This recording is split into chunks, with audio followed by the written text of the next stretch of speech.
tous et bienvenue dans cette salle Conchon à Clermont.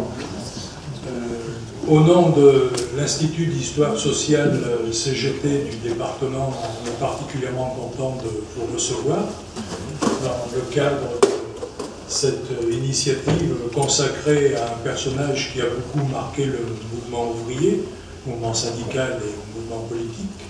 Je parle de Robert Marchadier. Durant cette journée, nous avons organisé une exposition photo dans le hall de cette salle, la présentation d'une brochure qui s'appelle « Mémoire militante, l'individuel et collectif ». C'est une collection que nous avons créée dans le cadre du travail de l'Institut d'Histoire Sociale CGT. Cette brochure est consacrée à Robert Marchadier et pour une large part, elle a été écrite par Éric Pantoux. Je veux simplement dire que la CGT a toujours accordé dans son fonctionnement une place importante à l'histoire sociale, une place non négligeable dans son activité. Je voudrais simplement préciser qu'en se constituant d'une certaine façon en association, mais avec une certaine autonomie en indépendance par rapport à la CGT, nous n'entendons absolument pas commettre ici une histoire officielle, parce que nous savons que dès l'instant où on s'adresse et où on s'intéresse à ces choses-là, il y a bien souvent une part de lumière et une part d'ombre. Et je crois aussi que sur ce personnage, ce leader du mouvement ouvrier dans ce département, il existe aussi des périodes d'ombre et des périodes de lumière.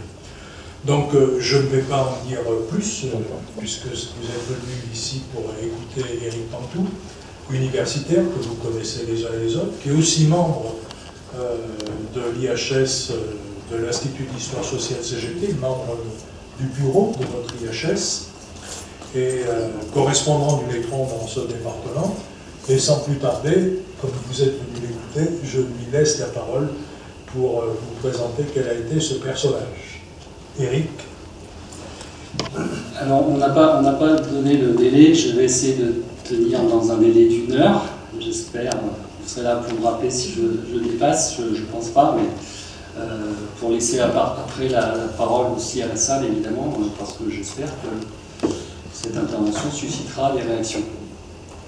Alors, je voudrais dire d'emblée que je suis heureux d'aborder aujourd'hui, d'avoir l'opportunité de parler de Robert Marchadier, qui effectivement a marqué de son empreinte l'histoire des luttes sociales de ce département.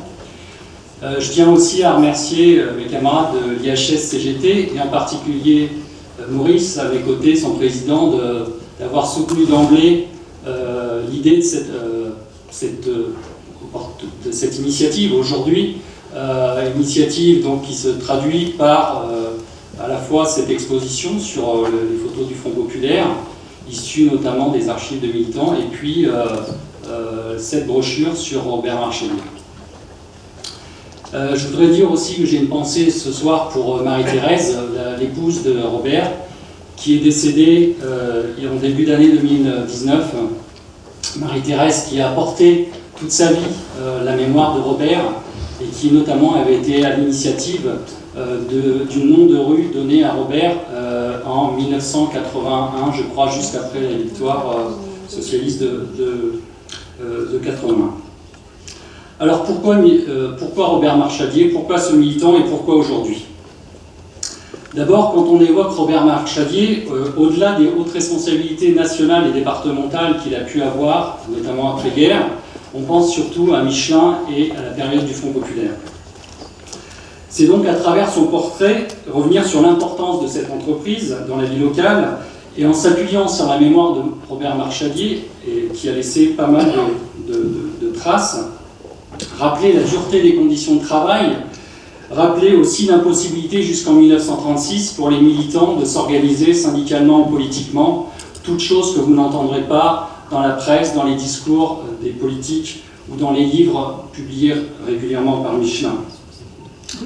Ensuite, parce que Robert Marchadier, en étant à l'origine de la première grève jamais déclenchée à l'intérieur des usines Michelin en février 1936, puis en devenant secrétaire d'un syndicat qui a rapidement accueilli plus de 6000 militants dès la fin de l'été 1936, a incarné la résistance à la toute-puissance de Michelin et l'émergence d'un syndicalisme de masse. Il est bientôt devenu le symbole de la répression patronale et gouvernementale en étant licencié dès février 1936, en étant ensuite, à la suite de la grève générale du 30 novembre 1938, le militant français le plus lourdement condamné à la prison. Puis, sous le régime de Pétain, il a été le premier condamné à mort politique en zone sud dès septembre 1941. Oui, effectivement, comme le dit le titre de cette conférence, Marchadier fit trembler Michelin par son action, mais surtout évidemment par la force organisée qu'il représentait, et j'insisterai évidemment là-dessus. S'il a été si lourdement condamné, c'est parce que c'était un leader qui tirait sa légitimité de son militantisme. Et je présenterai donc quelques caractéristiques de ce que la notion de militantisme recouvre, et je reviendrai plus en détail sur quelques grandes mobilisations des Michelin à la tête desquelles Marchadier Robert était. Enfin, il a paru important à l'IHS d'évoquer Robert Marchadier pour réhabiliter d'une certaine façon ce militant, car s'il fut notamment au moment de la Libération célébré par le Parti communiste et la CGT comme le héros de la classe ouvrière clermontoise, son histoire fut ensuite progressivement effacée, voire salie au sein de la mémoire ouvrière de ce département, après qu'on l'ait poussé à démissionner en 1955. En l'absence des principales archives concernant cette mise à l'écart, j'émettrai néanmoins quelques hypothèses à ce propos. Alors, il ne s'agit pas ici de faire un exposé reprenant strictement le contenu de la brochure, ça n'aurait pas trop d'intérêt. Il s'agit quand même d'évoquer évidemment les grandes étapes de la vie de Robert Marchadier, et puis aussi, j'espère, de susciter des réactions et un débat faisant le lien avec la situation qui est la nôtre aujourd'hui. Je crois que nous sommes dans une période marquée par la remise en cause sans précédent des acquis de la jeunesse et des travailleurs de ce pays. On est une époque marquée par la criminalisation du mouvement ouvrier et de la montée de la violence policière contre le mouvement social. Il m'a paru donc important d'évoquer comment les grèves avec occupation, un syndicalisme de masse au sein d'une centrale unique, ont contribué à arracher ces acquis, et comment aussi, à l'exemple de 1948 et des grèves chez Bergougnan, ou 1950, les ouvriers se sont organisés pour répliquer aux violences des CRS.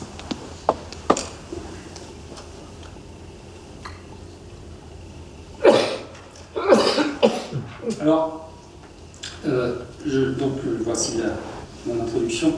Je commence donc sur la vie de Robert Marchadier. Alors, il est très difficile aujourd'hui d'imaginer ce qu'a pu représenter Robert Marchadier pour les travailleurs et travailleuses de Clermont-Ferrand et du Puy-de-Dôme, et les travailleurs de Michelin en particulier. Il fut le héros du Front populaire, de la résistance, le leader d'une CGT toute puissante. Ce sont des éléments qui sont constitutifs de son image de héros clermontois, accueilli très triomphalement par plusieurs dizaines de milliers de personnes à son retour de Dachau en 1945. Quelques semaines avant qu'il devienne le premier puy-de-dômois élu au comité central du Parti communiste, puis qu'il devienne en 1946, janvier, le premier communiste secrétaire général de l'Union départementale CGT. Il est l'objet à cette époque-là d'un quasi-culte de la personnalité de la part de la direction du Parti communiste, et au lendemain de la Libération, beaucoup le présentaient comme Dieu tout-puissant dans le département. Pour expliquer cette ascension, il est donc important de revenir sur son parcours, mais aussi sur ce qu'était Michelin au début des années 30 et les obstacles innombrables à l'organisation des travailleurs. Alors, les racines de Robert Marchadier, elles sont à la fois paysannes et ouvrières de la région de Thiers. Il est né donc en 1911 à Clermont-Ferrand, et dès l'âge de 6 mois, sa mère étant malade, il a été placé chez ses grands-parents et élevé donc jusqu'à l'âge de 10 ans par ses grands-parents d'origine ouvrière, forgeron pour l'un, cheminot pour l'autre, et il a vécu donc dans le hameau de Courty, à côté de Thiers, jusqu'à 10 ans. Date à laquelle il rejoignit ses parents à Clermont-Ferrand. Son père était ouvrier Michelin, et il a fait partie des charrettes de licenciement massif de la fin des années 20 En l'occurrence, il a été licencié en 1930. Il faut savoir que Michelin, entre 1926, où il y avait 18 000 salariés, et 1931, où il n'y avait plus que 9 500 salariés. Donc 8 500 licenciements en quelques années chez Michelin. Vous imaginez le traumatisme que cela a causé, avec tous les emplois que ça induisait derrière. Et tout ça, ça s'est, je dirais, réfracté au moment de juin 1936. Donc le jeune Robert, il intègre le milieu des bibes, que vous connaissez tous. Je les rappelle, qu'est-ce que c'était à ce moment-là, le milieu des bibes. C'était une contre-société, avec évidemment pour les enfants les écoles Michelin, avec le catéchisme et les prières chaque matin pour la bonne santé d'Édouard, le fondateur. Le club sportif, chez qui tous les enfants étaient. La coopérative Michelin, où il fallait acheter aussi, c'est-à-dire qu'on était dans un circuit fermé. Les cités Michelin, les œuvres sociales Michelin, qui contribuaient aussi à renforcer le lien entre l'entreprise et les salariés. Tout cela concourait donc à renforcer cet attachement des ouvriers et aussi, plus encore, des enfants grâce aux écoles Michelin. Alors Robert se manifeste par... c'était un enfant intelligent, travailleur, et qui avait des très bons résultats scolaires. À 15 ans, il avait l'espoir de devenir ingénieur en intégrant justement Michelin et pouvoir progresser dans la carrière grâce aux possibilités qui étaient effectivement offertes à ce moment-là pour ceux qui étaient doués. Malheureusement pour lui, sa mère n'entendait pas ainsi et donc à l'âge de 15 ans, elle le plaça à ce qu'on appelle la mission, c'est-à-dire l'école d'apprentissage Michelin, où il resta pendant 3 ans, où il devint électricien. Alors Marchadier donc, est resté salarié pendant 10 ans chez Michelin, et donc il a connu la grande période des licenciements, et puis aussi celle du renforcement de la répression patronale que j'évoquerai plus tard. Il a été un témoin de ces changements et a laissé à ce propos plusieurs dizaines de pages manuscrites tout à fait passionnantes.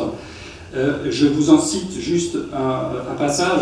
Robert Marchadier écrivait dans un style impeccable. Moi j'ai lu des dizaines de pages de Marchadier, manuscrites, la plupart écrites en prison, en 1943 notamment. Je n'ai pas vu une seule faute en plusieurs dizaines de pages, ça paraît extraordinaire aujourd'hui, mais en tout cas c'est ainsi. Alors je vous cite une citation sur ces conditions chez Michelin. Moi qui avais admiré le taylorisme en ce sens qu'il devait diminuer la fatigue de l'ouvrier, qui était partisan du chronométrage pour, par élimination des temps inutiles, accroître la production, je me voyais, en vertu de ces méthodes appliquées arbitrairement, rationalisées à l'extrême et poussées à une cadence folle de production qui ne me laissait ni trêve ni répit. Mieux, plus le travail augmentait en quantité, plus la paye diminuait.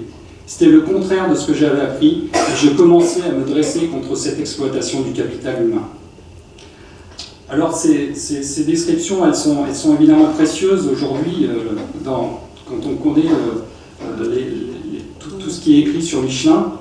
Alors, ce qui permet à Robert Marchadier notamment d'avoir une vision assez large de cette entreprise, c'est qu'il était électricien et il avait une liberté de circuler dans les services qui n'existaient pas et qui n'existent peut-être encore pas. Je pense chez Michelin, on ne circule pas comme ça librement d'un service à un autre, c'était extrêmement foisonné. Et le fait d'être électricien lui permettait de travailler dans plusieurs services et donc de nouer des contacts avec plein d'ouvriers, de discuter et de bien connaître les conditions de travail. Et je crois que ça a été aussi un des éléments renforçant sa légitimité par rapport aux autres ouvriers. Il a bien vu notamment quelque chose de très sensible chez les ouvriers de l'époque, c'est l'insalubrité de chez Michelin. Aujourd'hui, Michelin se veut le chantre de l'écologie, de la propreté. Je peux vous assurer, les témoignages sont unanimes, travailler chez Michelin, c'était travailler à la fois dans des conditions extrêmement difficiles, la cadence, mais surtout aussi les produits chimiques, les maladies professionnelles n'étaient pas reconnues, notamment le benzène, et donc l'insalubrité était quelque chose qui a profondément marqué les conditions de travail des ouvriers. Et ça, Robert Marchadier l'explique très clairement. Et Marchadier essaye à un moment donné de convaincre des ouvriers de s'arranger entre eux pour essayer de diminuer les cadences qui ne cessaient d'augmenter, et s'apercevant qu'il n'arrivait pas à convaincre les ouvriers de s'unir parce que la division était alimenté par les contremaîtres, eh bien Michelin se convainc de la nécessité de s'organiser et il en est arrivé à la conclusion que c'est par le syndicalisme qu'il faut s'unir. Et il ignorait qu'il existait à cette époque-là un syndicat clandestin de la CGTU, de quelques unités seulement. Et donc c'est en se rendant à la Maison du Peuple qu'il écoute un discours de Vaillant Couturier, l'un des fondateurs du Parti communiste, un grand orateur. Et il avait été frappé par ses paroles, notamment sur la question de l'humanisme du communisme. Et Robert Marchadier a été, je crois, marqué par ces paroles toute sa vie. Et c'est donc à cette année-là, en 1932, qu'il adhère à la CGTU. Donc la CGTU, c'est la CGT unitaire, qui a été créée en 1921, qui est le produit d'une scission de la CGT, avec d'un côté, on va dire pour être schématique, les socialistes qui restent à la tête de la CGT, et la CGTU qui est alimentée, entre guillemets, par les communistes et aussi les syndicalistes révolutionnaires, les communistes prenant la direction du syndicat assez rapidement.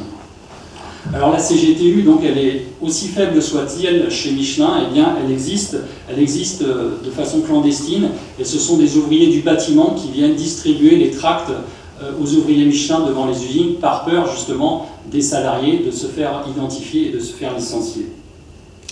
Robert Marchadier, sous le pseudonyme de Rau, va donc militer comme ça jusqu'à février 1936, de façon clandestine, et rentre au Parti communiste en 1933. Alors, il est rapidement repéré par un représentant du comité central qui vient à Clermont-Ferrand, perçoit bien qu'il a ici un militant qui est doué, et il faut dire que le Parti communiste, même s'il est très peu implanté dans les usines Michelin, il accorde beaucoup d'importance aux usines Michelin. L'hebdomadaire du Parti communiste, qui s'appelait à cette époque-là La Voix du Peuple, chaque semaine accordait une page, en tout cas le principal article du journal, en première page, était un article consacré à Michelin, aux conditions de travail, au taylorisme, à la répression patronale, pour essayer d'éveiller les consciences et de mobiliser et de recruter au sein de la CGT. Malheureusement, à cette époque-là, en vain.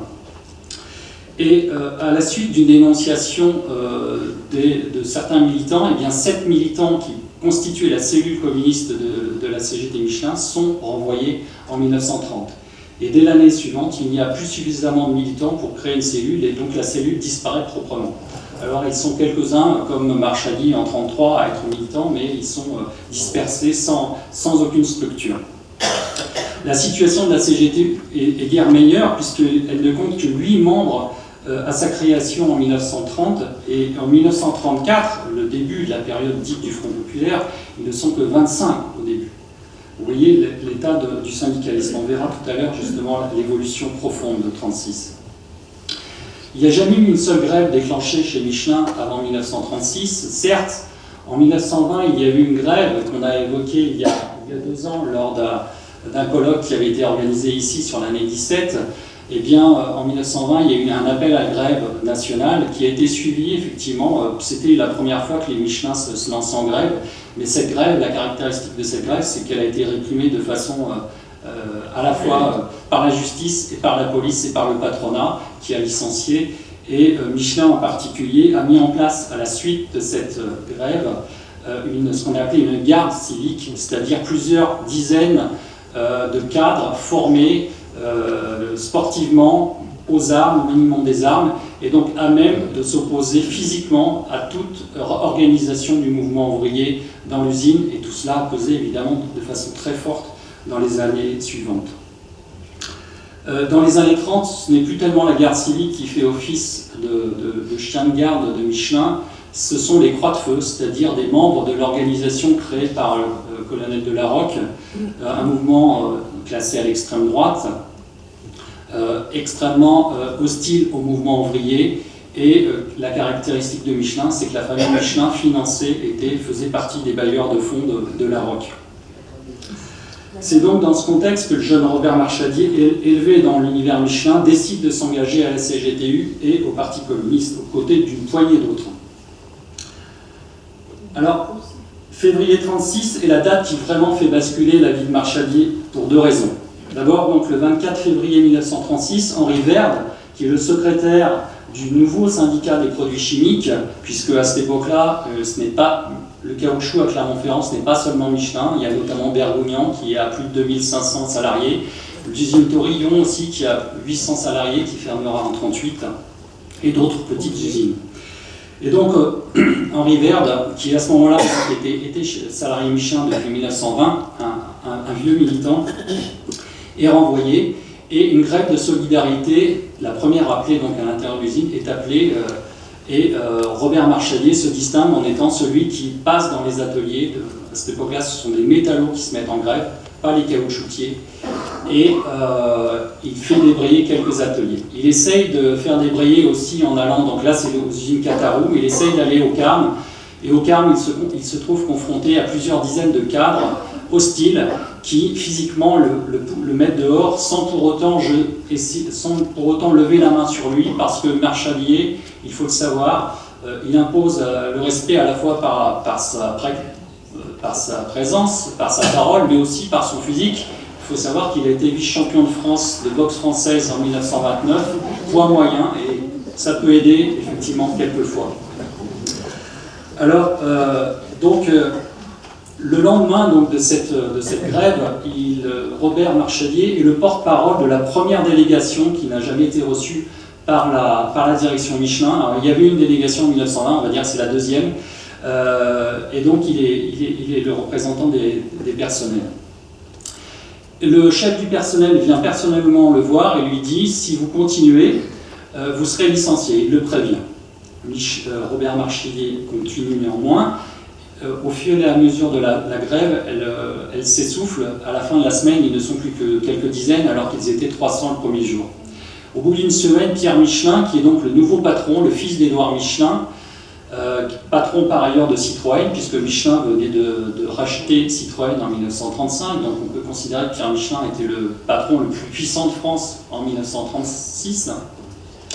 Pierre Michelin donc s'engage à la fois à reconnaître l'existence du syndicat, à ne prendre aucune sanction pour grève, et à mettre en place une commission d'études des maladies professionnelles. Et donc, après avoir fait ces déclarations, le travail reprend, et le lendemain même, Pierre Michelin licencie 58 des grévistes, et notamment la plupart de tous les membres du bureau syndical CGT créé quelques semaines auparavant. Donc la section syndicale est totalement décapitée.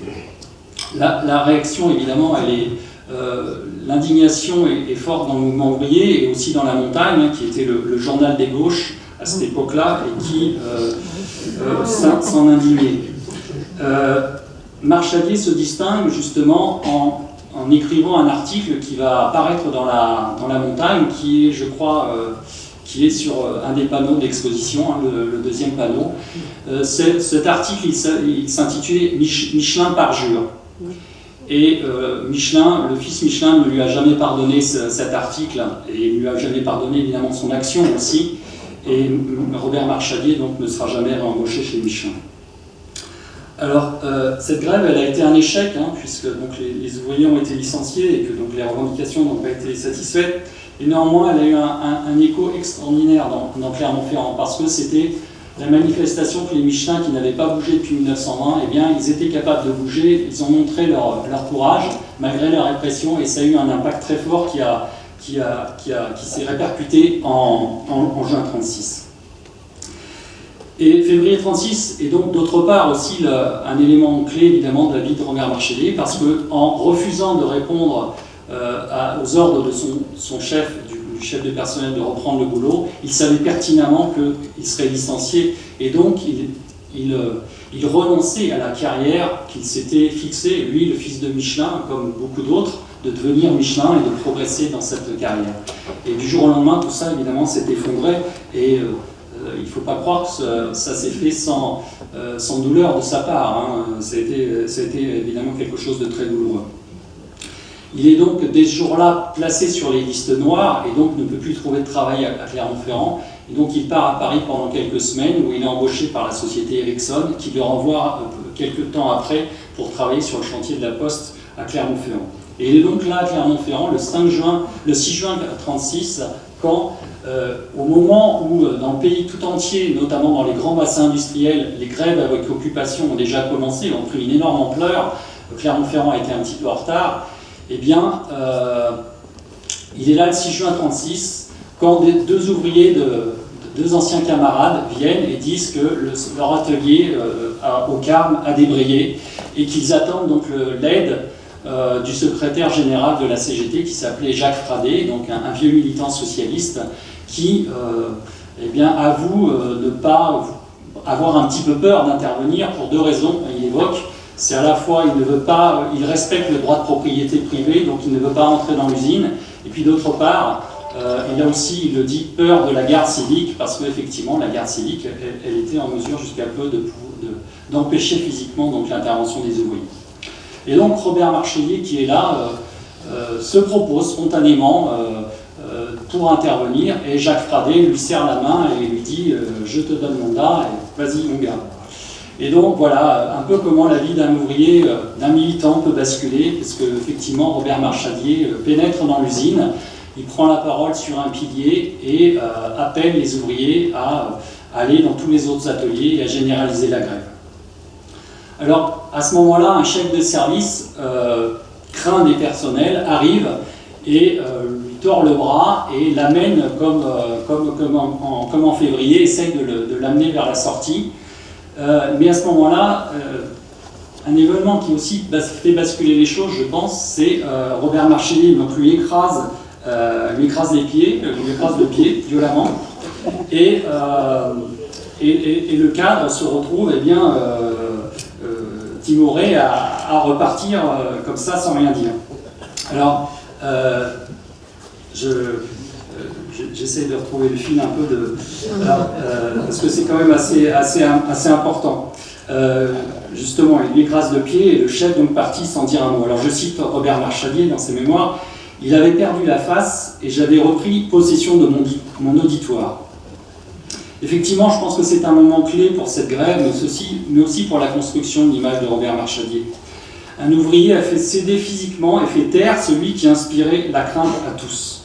La peur a changé de camp et la représentation qu'avaient les ouvriers de l'encadrement s'en trouve profondément modifiée. Robert Marchellier donc s'impose dès le début comme le leader, celui qui sait prendre la parole devant des milliers de personnes, celui qui va se porter à la tête des manifestations qui ont marqué la population. Il symbolise donc la rupture entre le patron, Michelin, et ses ouvriers. Alors, cette grève, j'en profite pour vous montrer quelques photos de ces grèves de 1936. Voilà, c'est toujours, je trouve, émouvant de voir ces usines qu'on ne voit jamais, en fait, qui sont au cœur de notre ville, mais qu'on ne voit jamais. Voilà, les grèves, un cortège en cœur des quartiers entre les usines et la ville. Et puis une troisième et dernière photo, les femmes, les ouvrières de la filature qui était un service aux conditions de travail particulièrement difficiles et qui ont été à la tête des grèves de 1936. Alors, cette grève donc, fut générale pendant 15 jours et toutes les usines furent occupées à l'exception d'une, et pas la moindre évidemment, le siège les Carmes, que le patron a réussi à garder grâce à l'aide d'à peu près 500 cadres qui ont bloqué les portes et qui ont empêché physiquement les ouvriers de rentrer.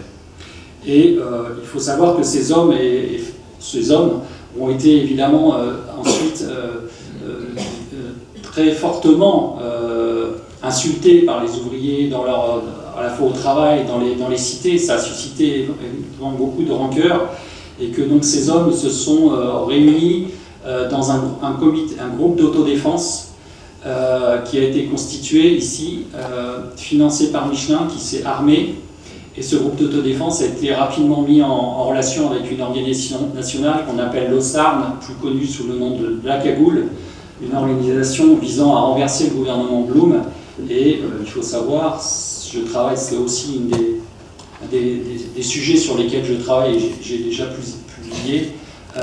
Michelin était le principal bailleur de fonds de la Cagoule et ça a évidemment alimenté aussi la mobilisation ouvrière dans les mois et années qui ont suivi la divulgation de ce complot.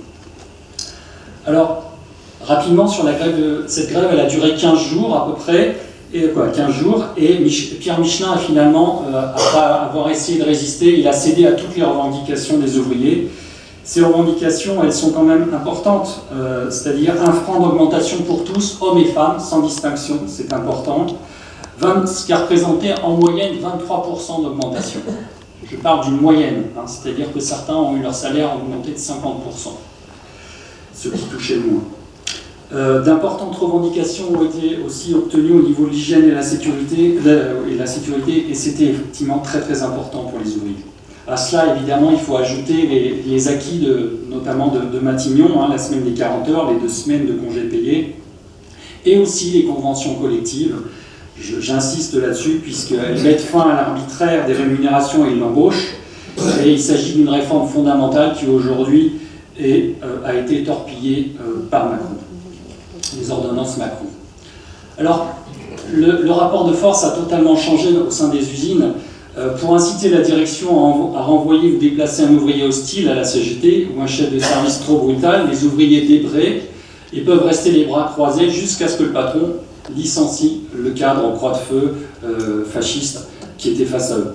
Et donc on voit bien que le rapport de force a complètement changé. Ce n'est plus l'ouvrier soupçonné d'être CGT qui est brimé, ce sont ce qu'on appelle les jaunes ou les renards qui sont brimés.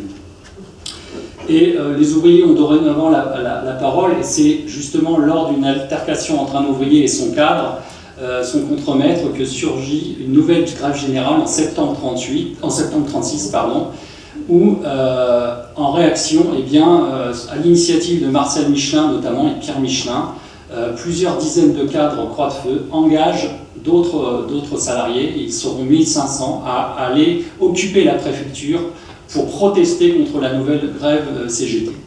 Et donc pendant une journée, 1500 personnes qualifiées de fascistes, évidemment par les militants CGTistes, même s'ils n'étaient pas tous fascistes, mais en tout cas ceux qui les dirigeaient l'étaient clairement. Ils vont occuper la préfecture et vont susciter une réaction extrêmement vive de la population. Plus de 15 000 personnes, selon les différents chiffres, sont présentes à la fin de la journée pour chasser les occupants, et c'est en fait la police qui protégera les occupants, qui éviteront une correction mémorable ce jour-là, mais certains n'y échapperont pas néanmoins. Et donc Robert Marchadier est celui qui a conduit les négociations avec Pierre Michelin ce jour-là. Le syndicat jaune qui existait, puisqu'un syndicat avait été créé chez Michelin, et il était particulièrement fort, il s'effondre, et à ce moment-là, donc, on assiste encore à l'explosion de la syndicalisation chez Michelin, la CGT. Il faut savoir, donc à peu près, c'était 24 CGTU en 1934, on est à 200 au début de l'année 36, et on est à 6500 à la fin de l'été 36, et on a plus de 7000 en 37. On peut dire que 90% des ouvriers étaient syndiqués CGT Michelin, et une partie non négligeable des cadres, ce qui était totalement inimaginable quelques semaines auparavant que des cadres Michelin puissent se syndiquer à la CGT, notamment des ingénieurs, un syndicat, une section des ingénieurs CGT secrets. C'est quand même un bouleversement qui est difficilement imaginable, je peux vous l'assurer, à ce moment-là. Et donc Robert Marchadier, il est le symbole de tout ça, parce que c'est lui qui est devenu le nouveau secrétaire de ce syndicat, justement. Comme il n'a pas de travail, il est engagé comme permanent, et donc il devient, jusqu'à 1939, le secrétaire permanent de la CGT. Il faut ajouter, donc je l'ai dit, 600 adhérents du syndicat de la section des employés de maîtrise et des techniciens. Alors, la CGT Michelin, elle se caractérise par le fait qu'elle a développé, une certaine forme de particularisme, c'est-à-dire qu'elle ne pouvait pas exercer un pouvoir important au niveau de l'UD parce qu'elle était sous-représentée, et donc elle a développé son particularisme. Alors son particularisme, c'est quoi? C'est un syndicat qui éduque à travers son service juridique, sa bibliothèque, ses cours du soir. C'est un syndicat qui distrait avec sa commission des loisirs, qui met en place des structures sportives, une chorale, qui organise des fêtes, des sorties promenades. C'est un syndicat aussi qui protège, à travers la création d'une mutuelle concurrente de celle de Michelin, et qui va regrouper plus de 4000 adhérents très rapidement, et à la tête de laquelle Robert Marchadier était. Et donc ce particularisme des Michelins, il existait, il a demeuré, je pense, pendant un certain temps. Peut-être des personnes pourront nous le dire dans la salle, mais sur l'expérience que j'ai, qui est moindre sur l'après-guerre, mais je pense qu'il y a eu un particularisme Michelin qui a parfois généré des tensions avec la direction de l'UD. Alors, par la mise en place de ces différentes structures, il s'agissait pour la CGT, pour le Parti communiste, de renforcer la conscience de classe des ouvriers, mais aussi de constituer une véritable contre-société par rapport aux œuvres Michelin. C'était très important. Et Robert Marchandier, il incarne cette contre-société. Il est de toutes les réunions, de tous les banquets. Il faut imaginer, Maurice le disait tout à l'heure, quand on a fait le vernissage, ce qu'est la vie d'un militant. La vie d'un militant, ce n'est pas seulement participer au grand mouvement que j'ai pu évoquer. Ce n'est pas seulement le coup de pied au cadre qui fait basculer la chose. Un militant, c'est quelqu'un qui va évidemment assurer au quotidien les réunions, les très nombreuses réunions, qui va assurer l'encadrement des 50, les 100 délégués CGT Michelin, puisque aux premières élections professionnelles de 1937, la CGT rafle 100% des délégués. Et donc ça implique évidemment un énorme travail d'organisation, de formation, puisque tout le monde n'est pas formé, tous n'étaient pas des militants. Hein.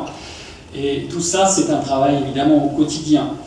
Et en 1937, lors d'une assemblée générale, le trésorier du syndicat évoque justement le militantisme de Robert Marchandier et il demande aux camarades de prendre conscience de son engagement en disant que Robert Marchandier consacrait 70 à 80 heures par semaine au syndicat. Quand on sait qu'à côté c'est un militant communiste dévoué, eh bien on peut imaginer effectivement ce que ça représente. Aussi comme sacrifice pour la vie de famille. Et sa vie de famille, il en a souffert. Hein. Il faut en avoir conscience. Alors, les défilés Michelin aussi, je ne vais peut-être pas trop développer, mais je crois que les manifestations ouvrières de 1936 ont vraiment aussi très profondément marqué la conscience des habitants de Clermont et des travailleurs en particulier, évidemment. Les manifestations étaient extrêmement puissantes. La manifestation du 15 juin 1936, elle a réuni, selon la police, 30 000 personnes, 50 000 selon les syndicats. Donc vous voyez à peu près la fourchette. Pour une ville comme Clermont-Ferrand qui avait 100 000 habitants, 130 000 habitants à l'époque, agglomération comprise, vous imaginez ce que ça a pu représenter. À Rion, la bourgeoise, il y aurait eu 5 000 personnes qui auraient manifesté ce jour-là. Alors là, c'est encore pire en termes de choc dans la population. Voilà, tout ça, ce sont des éléments qui participent aussi de l'aura de Robert Marchandier qui a incarné toute cette mobilisation. Alors, je vais ensuite donc maintenant aborder la question justement de l'homme à abattre, parce que Marchandier en tant que symbole, eh bien, c'est celui sur lequel s'est focalisée justement la répression patronale, la répression gouvernementale. Un de ses éducateurs aurait déclaré « Nous avons couvé une vipère ».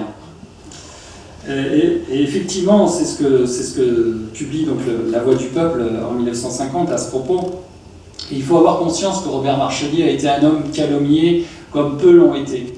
À la fois, évidemment, par la droite et l'extrême droite, en l'accusant de tout, de corruption, d'être corrompu par Michelin, de s'être fait construire une maison grâce à Michelin, etc., d'être aux ordres, évidemment, de Moscou et de Staline en particulier. Mais il a aussi subi des calomnies à l'intérieur de la CGT, ce qui d'ailleurs généra une commission d'honneur créée en 1937, où beaucoup viendront témoigner au contraire de l'engagement de Marchandier, et ce sont des sources précieuses aussi pour moi sur justement comment Marchandier, ces gens-là ont expliqué comment Marchandier avait été celui qui avait déclenché les grèves de février 1936, comment c'était, sans lui peut-être juin 1936 n'aurait pas été la même chose. Ce sont ces témoignages sur lesquels je m'appuie pour pouvoir vous présenter Robert Marchandier ce soir. Et puis donc après les calomnies, ce furent les condamnations. Et donc les condamnations, c'est d'abord celle du 30 novembre 1938. Donc la grève générale du 30 novembre 1938, c'est une grève pour s'opposer à la remise en cause des 40 heures par les décrets Reynaud. Une grève générale est décidée au niveau national. C'est un échec parce qu'il y a des fortes tensions entre socialistes et communistes, et donc la grève a été très très mal préparée, lancée très tardivement, et donc ça a été un échec. Clermont-Ferrand se distingue de façon totalement, je dirais, singulière au niveau national, parce qu'à Clermont-Ferrand, ça a été un blocage total de la ville. Il y a eu plus de 20 000 ouvriers dans les rues, alors que ce jour-là, normalement, il ne devait y avoir aucune manifestation au niveau national. La CGT n'avait appelé à aucune manifestation. Les ouvriers, notamment les Michelin, c'est les Michelin qui ont joué un rôle central ce jour-là. C'est pour ça que Marchadier a été sanctionné. Les ouvriers Michelin ont fait fermer tous les commerces.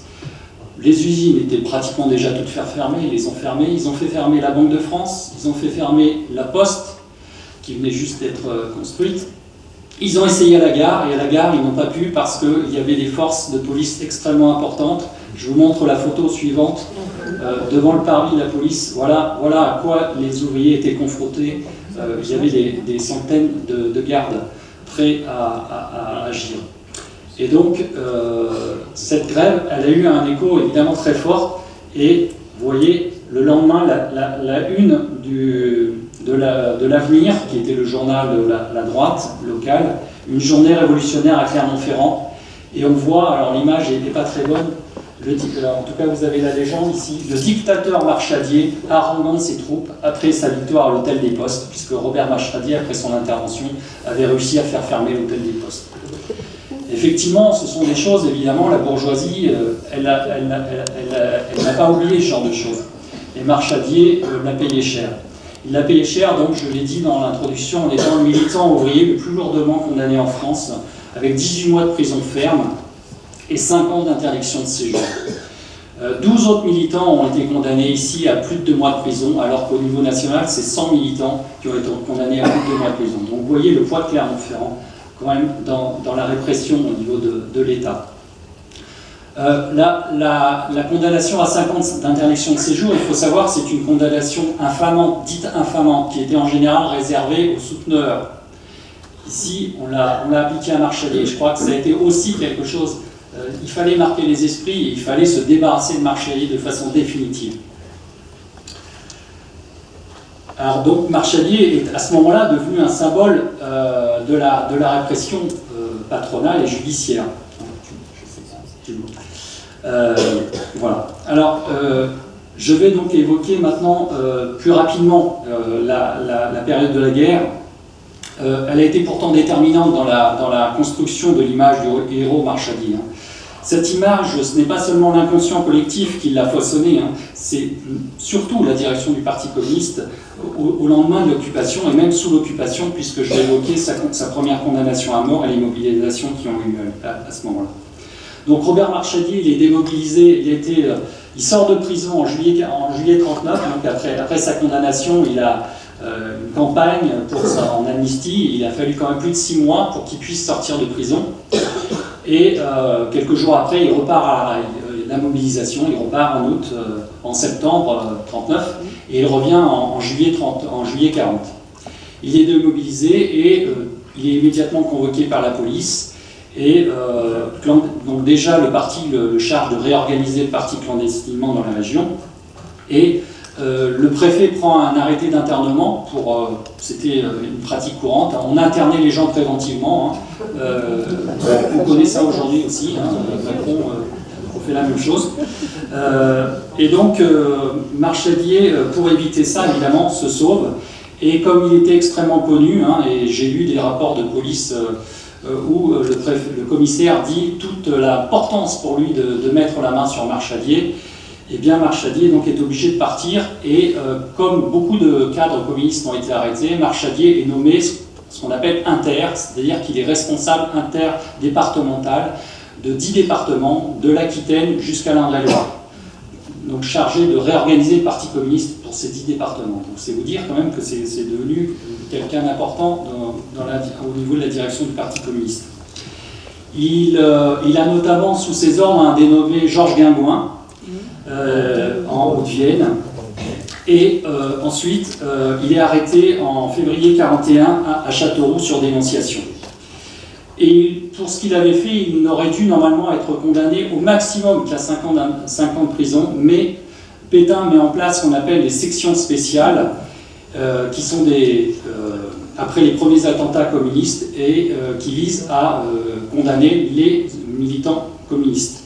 Et donc Marchalier est déféré devant la cour spéciale de Clermont-Ferrand, et avec son camarade Marcel Lemoine, ils sont tous les deux condamnés à mort, donc le 7 septembre 1941, par la cour spéciale de Clermont-Ferrand. Cette condamnation à mort, elle suscite un immense émoi à Clermont-Ferrand parmi la population, et pas seulement la population ouvrière, qui, dans la nuit de puisque la condamnation était exécutable immédiatement. Dès le lendemain, normalement, il aurait pu être exécuté. Une mobilisation très forte se fait, affiches, pétitions, et puis des marches de son avocat, des marches d'Alexandre Varenne auprès de Pétain pour obtenir sa grâce. Et effectivement, au bout de 2 jours, cette grâce est obtenue.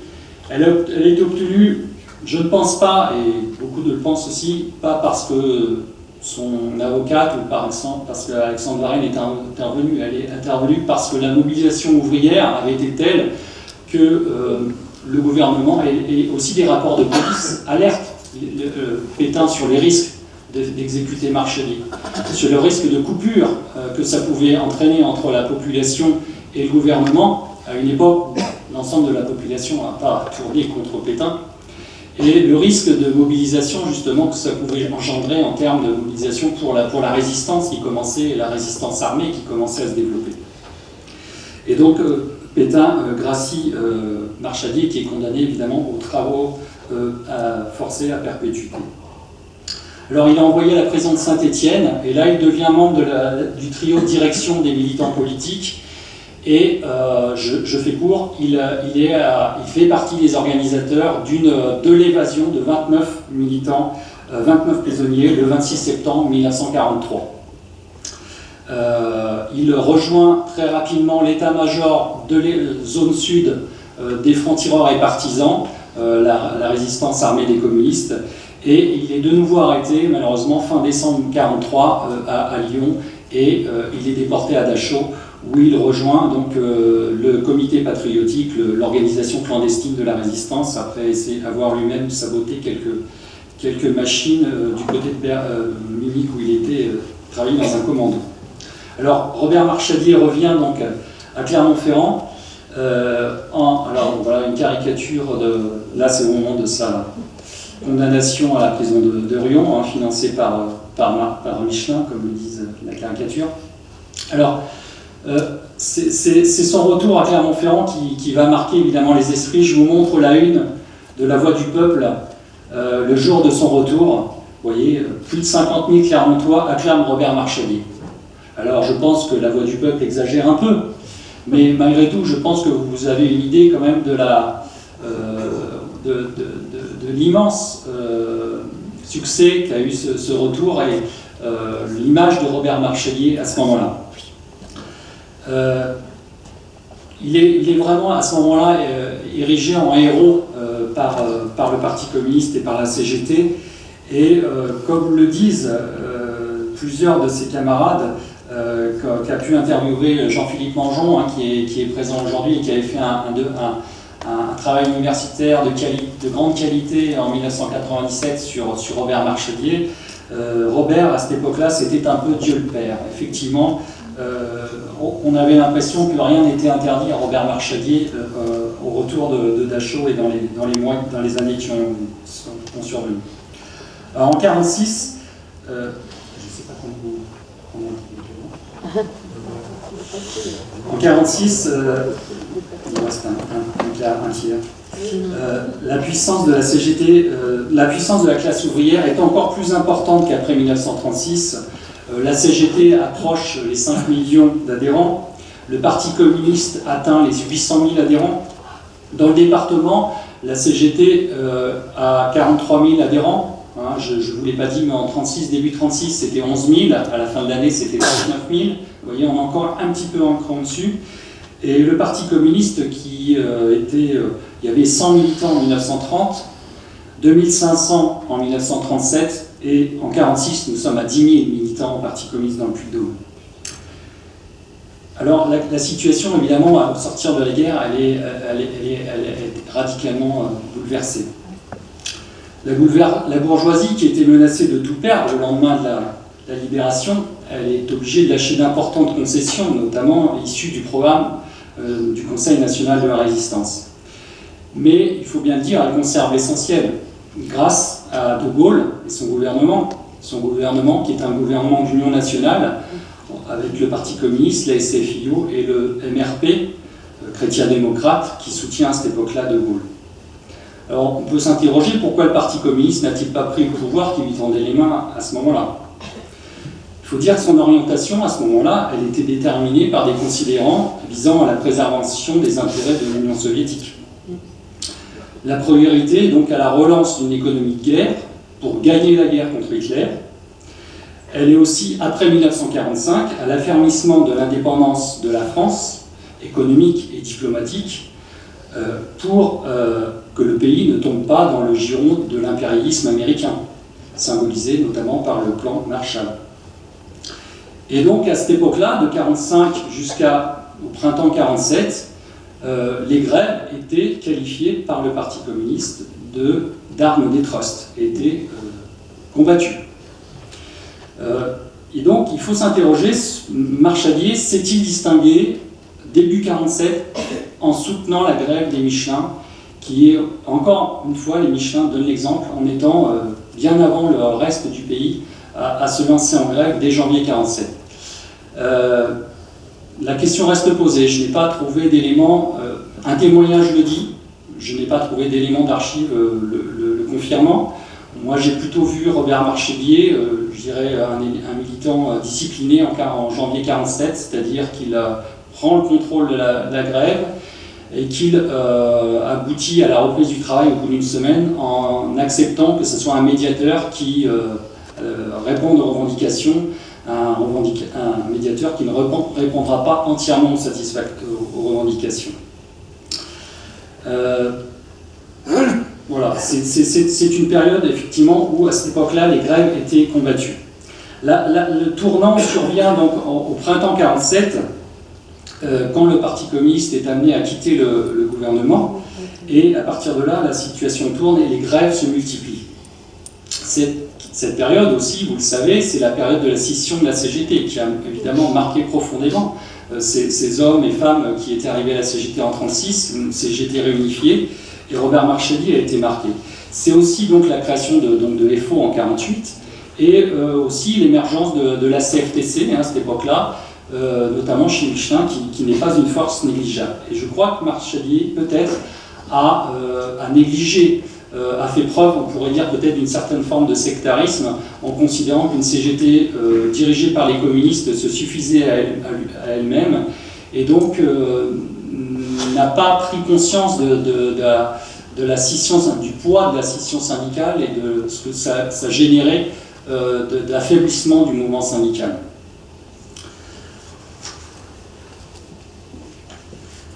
Alors, je vais être rapide sur cette période. Il faut dire que donc, la CGT Michelin elle est passée de 10 000 adhérents en 1946 à 6 600 en 1948 et 4 400 en 1949. Sur cette période, Marchadier se distingua par le fait qu'il a sans doute poussé aux grèves et à leur radicalisation, à leur poursuite. Et c'est un des éléments peut-être qui est à l'origine de son désaveu. Alors, le Puy-de-Dôme a connu vraiment des mobilisations très importantes à cette époque, et bon, je n'ai pas le temps de développer, ce sera peut-être l'objet d'une future conférence par quelqu'un d'autre, moi-même, on verra, mais c'est vraiment une période très intéressante, alors qui ne se traduit pas par des victoires ouvrières, c'est ça aussi qu'il faut retenir. Les grandes grèves de Michelin est vraiment encore à la pointe, que ça soit donc en janvier 1947, à la fin de l'année 1947, en 1948, les grandes grèves de chez Bergougnan, où les Michelin, par solidarité, se lancent en grève. Jules Mock, le ministre de l'Intérieur, envoie par avion des transporteurs américains, 11 avions transporteurs américains, envoient les gardes mobiles qui interviennent la nuit du 15 juin 1948 pour évacuer les usines Bergougnan, suscitant une réaction ouvrière extrêmement violente, à la hauteur de la violence policière qui a été absolument abominable cette nuit-là. Et pendant 24 heures, eh bien, il va y avoir des affrontements extrêmement violents dans la rue Fongiel. Je vous ai amené juste 2 photos. Il faut savoir qu'il y a eu donc plus de 275 CRS ont été blessés, autant d'ouvriers. Et donc ça a suscité, cette violence policière a suscité une grève générale appelée la nuit même à 2 h du matin. Robert Marchalier prend la parole et appelle à la grève générale, et dès le lendemain, le Puy-de-Dôme en entier est en grève générale. Et la CGT au niveau national décrète une grève générale d'1 heure ou de 2 heures, je ne sais plus, par solidarité avec Clermont-Ferrand. Donc Clermont-Ferrand vraiment a été aussi là pointé au niveau national. Il y a eu d'autres grèves qui ont marqué, les grèves des mineurs, je n'ai pas le temps d'y revenir, mais Marchalier aussi était aux côtés des mineurs. Et puis la dernière grève, eh bien, c'est la grande grève de 1950, une grève qui a duré 63 jours chez Michelin. Et là, eh bien, c'est une grève perdue, c'est un rapport de force perdu par Marchalier face au Michelin. Quand je dis rapport de force Marchalier, c'est évidemment un symbole, c'est l'ensemble des Michelins qui ont perdu. Mais la famille Michelin, puis eux en l'occurrence, n'a pas voulu entendre les revendications. Il a laissé pourrir la situation, soutenu par le gouvernement qui a fait pression, qui a notamment arrêté une militante très connue qui s'appelait Solange Chalut, qui a été condamnée à 1 an de prison ferme pour entrave à la liberté du travail. Et donc les menaces, la répression policière, judiciaire et donc la fermeté de Michelin, combinée malheureusement à la division syndicale et le fait que Force ouvrière ait quitté le comité de grève à la fin du mouvement, a entraîné donc la reprise du travail sans aucun acquis, et donc a pesé très fort sur Michelin, la CGT Michelin dans les années qui ont suivi, puisque la CGT Michelin passe de 4000 adhérents en 1950 à 2800 l'année suivante. Donc quand on se rappelle qu'il y avait 10 000 syndiqués CGT en 1946, vous voyez, la CGT a perdu près des 3/4 de ses militants en 4 ans. Voilà, c'est évidemment une coupure importante. Alors, il faudra attendre, donc après l'échec de cette grève, il faudra attendre 1958 pour qu'une nouvelle grève éclate chez Michelin, et elle sera importante. Mais il aura fallu 8 ans, alors que les Michelin s'étaient manifestés depuis 1936 comme ceux à l'avant-garde de la classe ouvrière à Clermont-Ferrand. Alors, dernière partie, concernant le désaveu et l'oubli. Alors, je pense que ces différents échecs des grèves sont une des raisons entraînant les aveux de Robert Marchalier, qui est intervenu en 2 temps. En avril 1950, il avait préféré rester à Clermont-Ferrand alors que se tenait pour diriger donc la grève chez Michelin, alors que se tenait à ce moment-là le congrès national du Parti communiste, dont il était membre du comité central. Il n'est pas renouvelé à ce moment-là, comme une quinzaine d'autres membres qui, pour leur caractéristique, c'est que la plupart ont tous été des grands résistants. Puis, en novembre 1955, il est amené à démissionner de son poste de secrétaire de l'Union départementale CGT. Dès l'année suivante, il n'est pas renouvelé au sein du bureau de la Fédération du Parti communiste. Alors, se réfugiant dans le silence, comme de nombreux autres militants touchés par des sanctions similaires, Robert Marchalier a, selon l'aveu de ses proches, beaucoup souffert de ce qu'on peut qualifier de sanctions. Je fais des citations. « C'était tabou, personne n'en parlait jamais », a déclaré son fils Jean-Claude à Jean-Philippe Mangeon. Marie-Thérèse, sa veuve, ajoute « Il a failli en mourir quand on l'a mis dehors de l'UD. Il a ressenti cela comme une injustice, mais il est toujours resté communiste. Il a demandé ensuite à reprendre sa carte du Parti communiste, mais on a considéré cela comme une provocation et on lui a refusé. Alors, il ne l'a pas reprise.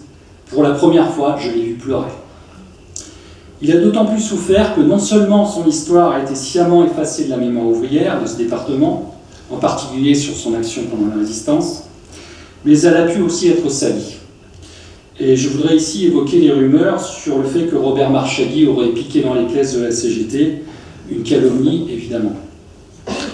Alors, plutôt que de me contenter de la version officielle donnée en 1955, c'est-à-dire une démission pour raison personnelle, ou évoquer ici la version officieuse, une sanction pour rupture de la morale prolétarienne au nom du fait qu'il aurait eu une maîtresse, de surcroît secrétaire à Force ouvrière. Je vais essayer d'apporter ici quelques explications à cette décision, vous renvoyant à la lecture de la brochure pour quelques détails. Alors déjà, moi je voudrais dire qu'il faut souligner qu'on ne me fera pas croire que la simple rupture de la morale prolétarienne ait pu conduire à l'effacement de l'histoire d'un homme ayant un tel parcours et qui avait été érigé en héros par le Parti communiste. Alors je me suis appuyé sur les éléments que je vais développer, à la fois sur le travail donc précieux de Jean-Philippe Anjon, qui a interviewé il y a plus de 20 ans plusieurs survivants de personnes qui ont connu Robert Marchelier et les conditions de son élimination politique. Et il faut aussi constater que malheureusement les archives de Robert Marchelier ne contiennent pas une ligne, pas un document concernant cette élimination. On voit bien qu'il a fait table rase de ça, et c'est vraiment très frappant.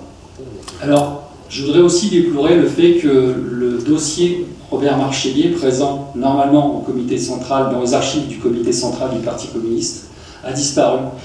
Il était présent il y a 20 ans, quand Jean-Philippe Anjon a voulu le consulter. Il n'a pas pu à cette époque-là, parce qu'on a évoqué les raisons, comme on évoquait les situations personnelles, on n'a pas voulu à ce moment-là le communiquer. Et aujourd'hui, eh bien, malgré mes démarches, et il n'y a pas de problème avec le Parti communiste, hein, qui est très ouvert au niveau de l'ouverture de ses archives, son dossier a disparu. Donc c'est évidemment plus difficile pour l'historien pour apporter des éléments tangibles.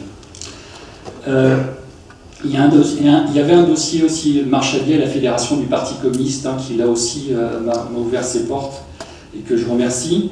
Mais le dossier Robert Marchelier, alors moi je ne l'ai pas vu, mais Jean-Philippe Anjon l'a vu il y a 20 ans, et ce dossier c'était juste une coupure d'article, un communiqué de Robert Marchelier disant qu'il démissionnait pour raisons personnelles, et c'est tout, en 1955, puisque au lendemain de sa démission, la droite de Clermontoise a placardé des affiches Marchelier condamné à mort une seconde fois. Et donc Robert Marchelier avait tenu à répondre. Alors pour moi, trois raisons, j'émettrai trois hypothèses, en insistant sur la première. La première raison serait, selon moi, la prédominance du syndical sur le politique chez Marchelier. Alors je m'appuie sur des écrits, là, c'est ça qui est quand même assez intéressant. La 10e conférence du Parti communiste du Puy-de-Dôme en 1956, celle où Robert Marchelier n'est pas renouvelé au comité fédéral, relève, je cite, une tendance chez certains militants communistes dans les syndicats à être imprégnés de cette théorie anti-marxiste de la spontanéité des masses qui se traduit par une conception étriquée du mouvement syndical et de sa direction. On peut dire que c'est en partie Marchelier c'est en partie le travail chez Michelin qui est pointé ici. Et donc Marchelier, puisque Marchelier, même s'il n'était plus secrétaire de la CGT Michelin, considérait que Michelin c'était encore son affaire. Pierre Beau, qui est l'instructeur qui avait été envoyé, on appelait ça un instructeur, hein, qui est envoyé par le Parti communiste pour remettre un petit peu les choses en place, poursuit. L'indépendance du mouvement syndical, et nous y veillons, ne veut pas dire l'indépendance du communiste envers son parti. Même s'il détient les plus hautes responsabilités syndicales, c'est moi qui souligne, or, c'est un peu ce qui se passait qui ne pouvait que freiner la marche en avant. Cela permettait de remettre toutes les décisions en cause, et c'est ainsi que, malgré les décisions de congrès, nous n'avons toujours pas de syndicat d'entreprise dans les produits chimiques. Effectivement, il y avait un syndicat des produits chimiques, mais il n'y avait pas un syndicat Michelin. Il s'agissait d'une section syndicale. Le désaveu vient du comité central, puisque Blot rappelle que de sérieuses critiques avaient été émises dès 1955 par le comité central sur le travail de la Fédération communiste du Puy-de-Dôme. Et ce désaveu ne concerne pas seulement Marchelier, puisque 6 des 12 membres du bureau fédéral sont alors non renouvelés au niveau du Puy-de-Dôme. Mais c'est quand même Marchelier qui est le principal visé. Et ce reproche, qu'on pourrait qualifier d'anarcho-syndicalisme chez Marchelier, est revenu de façon assez récurrente, notamment dans les témoignages recueillis par Jean-Philippe Anjon. La seconde explication, je serai plus court, serait que Marchelier aurait mené ce qu'on appelle une politique de groupe centrée sur les Michelin, c'est-à-dire favoriser les Michelin. En 1945, un rapport du comité central le décrit ainsi, un rapport trouvé dans les archives de Moscou, de l'Internationale communiste. Populaire, mais serait ambitieux et aurait une tendance à pratiquer une politique de groupe. La Conférence fédérale de 1952 pointe le dénigrement systématique, le copinage et l'esprit de famille parmi les adhérents Michelin. Selon Georges Albaré, secrétaire départemental du Parti communiste en 1955, Marchadier changeait régulièrement les responsables sans travailler à former des cadres sur long terme. Il pouvait avoir des attitudes blessantes à l'égard des militants plus expérimentés, privilégiant les militants fonceurs. Alors cette politique de groupe, je pense, elle est peut-être aussi à l'origine du fait que c'est une singularité, je trouve, Marchadier reste dans l'histoire de la CGT, du DCGT, le seul à avoir été secrétaire général de la CGT du département en étant salarié Michelin. Le troisième et dernier élément, c'est ce que j'appellerais le jusqu'au-boutisme. Alors pour plusieurs témoins, et notamment Jean Sanitas, que peut-être certains connaissent, qui était écrivain, journaliste, militant, Jean Sanitas était alors membre du bureau fédéral aux côtés de Robert Marchadier, et Jean Sanitas, dans le témoignage qu'il a apporté, dit clairement que Marchadier a marqué de son empreinte les grands conflits de l'après-guerre, et il pointe sa responsabilité dans les échecs des grèves, notamment par son côté jusqu'au-boutiste, conduisant à des actions spectaculaires qui ont parfois conduit à l'isolement de ces actions. Alors, je vais en prendre deux exemples. Ce jusqu'au-boutisme est manifeste en 1950. Il est poursuivi 2 fois par la justice pour avoir empêché une première fois, il a essayé seul d'empêcher l'envoi de pneus Michelin pour le contingent, pour l'armée qui faisait la guerre en Indochine. Action tout à fait louable, mais ça aurait été bien de le faire à plusieurs. Le deuxième exemple, c'est qu'il a brûlé avec 3 autres camarades, et notamment le père de Maurice à ma gauche. Ils ont brûlé tous les exemplaires du Figaro qu'ils ont trouvés le jour où le Figaro présentait les mémoires d'un ancien SS, et donc en guise de protestation, ils ont récupéré tous les journaux et les ont brûlés devant le monument aux morts. Et Robert Marchadier a été poursuivi, les 3 ont été poursuivis pour ça aussi. Voilà. Ce qu'on constate, c'est effectivement plus les masses s'éloignaient et plus Marchadier avait tendance à mener des actions spectaculaires. Et donc, on peut dire qu'en 1955, Marchadier n'est plus le rassembleur qu'il avait été, effectivement. On peut dire aussi sans doute qu'un sentiment d'usure a pu jouer après 10 ans à la tête de l'UD. Et on peut dire aussi qu'il paie les tensions palpables qui existaient au sein du parti et de la CGT.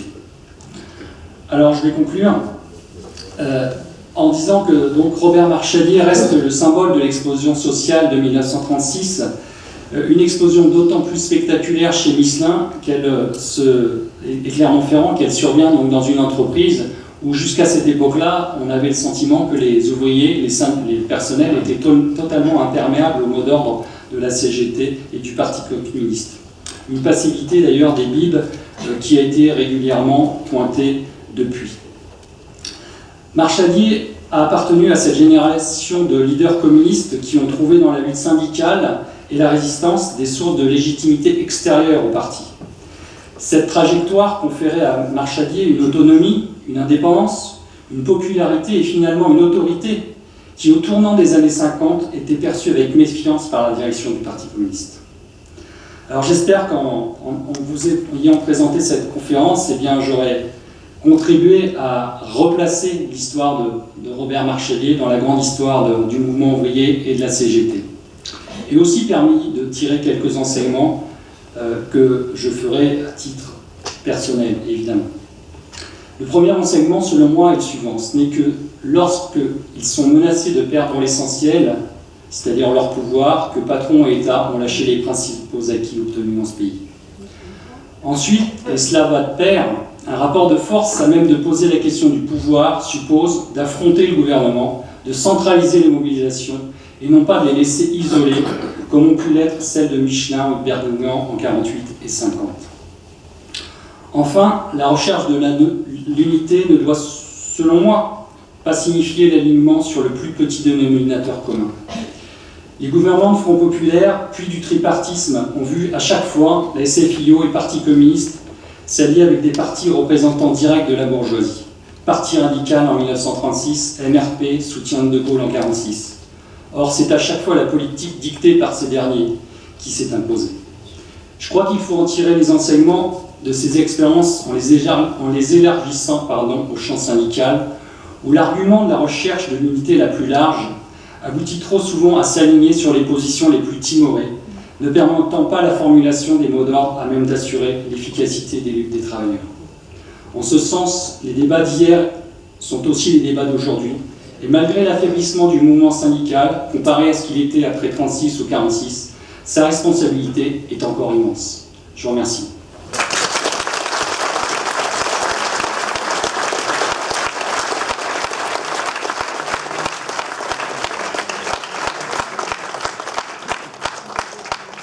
Merci Éric.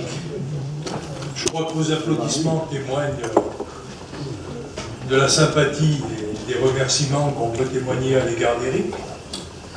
Éric a raison, je ne peux pas dire trop grand-chose, mais les combats d'hier sont aussi les combats d'aujourd'hui, et je veux simplement exprimer la satisfaction du travail de l'Institut d'Histoire Sociale CGT dans ce département, dans sa volonté, dans ses efforts à travailler avec des historiens.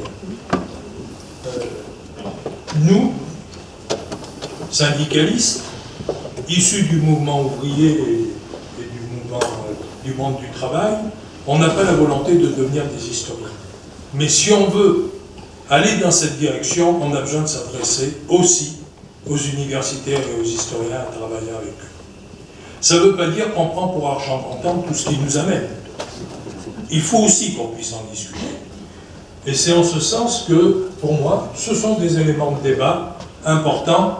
Et ce soir, on a sur la table, tous ensemble, des éléments de débat sur le parcours d'un personnage, sur son devenir militant, dans sa capacité, à un moment donné, à avoir pu entraîner des hommes, des femmes, à se défendre contre ce pouvoir, contre le grand capital.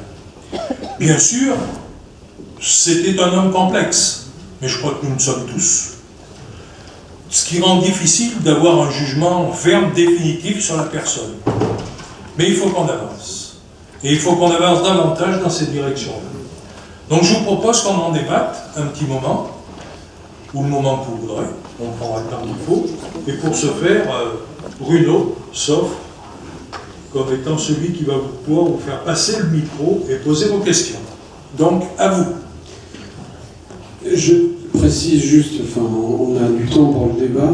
Le texte de la conférence, enfin, la vidéo de la conférence, donc on enregistre en fait cette conférence, donc grâce à Jean-Louis. Donc on va le mettre comme on avait fait sur la conférence en 1917, on va le mettre sur YouTube, donc il y a des camarades qui n'ont pas pu venir ce soir, si vous connaissez aussi des personnes, vous pourrez leur faire suivre le texte de la conférence. S'il y en a qui sont arrivés au dernier moment, il y a l'exposition qui est très intéressante, qui est un complément à l'exposé d'Éric, que vous pouvez prendre un petit moment aussi à la fin, du débat pour aller la visiter. Voilà, je vous demande qui sont ceux qui veulent prendre la parole. Alors, j'ai ici.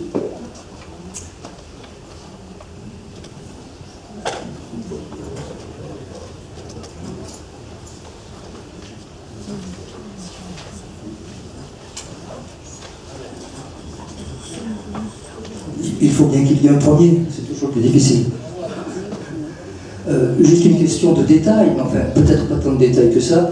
J'ai toujours été frappé par le tract que Robert Manchadier avait fait diffuser à Clermont-Ferrand lorsqu'il s'était échappé de Saint-Étienne en 1943, que je trouve d'une tenue absolument remarquable. Est-ce que ce tract a été vraiment lu dans Clermont? Est-ce qu'il a été lu chez Michelin? Que sait-on de sa diffusion? En fait, ce tract, c'est pas lui qui l'a rédigé. Le Parti communiste a profité de son évasion et de son aura dans une situation où le mouvement syndical était, au niveau national, il y a eu la réunification syndicale de 1943, ce qu'on appelle les accords du Péreux, mais en l'occurrence, dans le Puy-de-Dôme, c'est toujours un peu plus compliqué. Eh bien, la résistance était encore divisée, les socialistes et les communistes étaient encore divisés. Et donc, on a la direction du Parti communiste, en l'occurrence Pierre Gérardot, qui est devenu député ensuite dans les Alpes, je crois, je ne sais plus quel département des Alpes, qui était responsable départemental, a estimé que c'était une opportunité pour essayer de renforcer, réussir cette unité syndicale. Et donc c'est un appel de Robert Marchadier à l'unité, et qui a été rédigé par Pierre Girardot et qui a été diffusé. Alors, je n'ai pas d'éléments pour dire si ça a eu un impact, mais je pense que ça en a eu, parce que le Parti communiste avait les moyens de diffuser largement, et ça a pesé. Mais ce n'est pas Robert Marchadier qui l'a écrit. Robert Marchadier était en fuite, et il n'était pas en capacité à cette époque-là de faire cet article, de se faire ce tract. Voilà. Mais bon, ça vous montre justement l'utilisation que le Parti communiste pouvait faire de Robert Marchadier. On savait que c'était au nom de Robert Marchadier qu'on pouvait peut-être espérer obtenir l'unité syndicale dans le département. Il est quand même écrit au jeu, le jeu. Oui, bien sûr, bien sûr. Il est signé Marchadier, mais c'est pas lui concrètement qui l'a rédigé. Qui veut poser une question? On veut intervenir.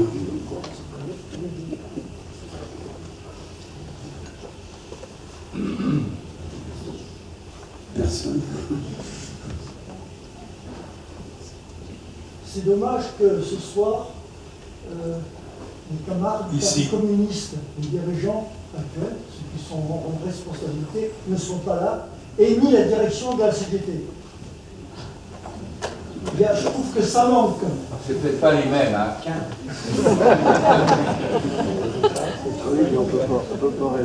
Alors, donc on les a invités. Enfin, bon, Mais j'essaie de mettre ce soir, ils ne sont pas là, ils n'ont pas. Et nous, des communistes.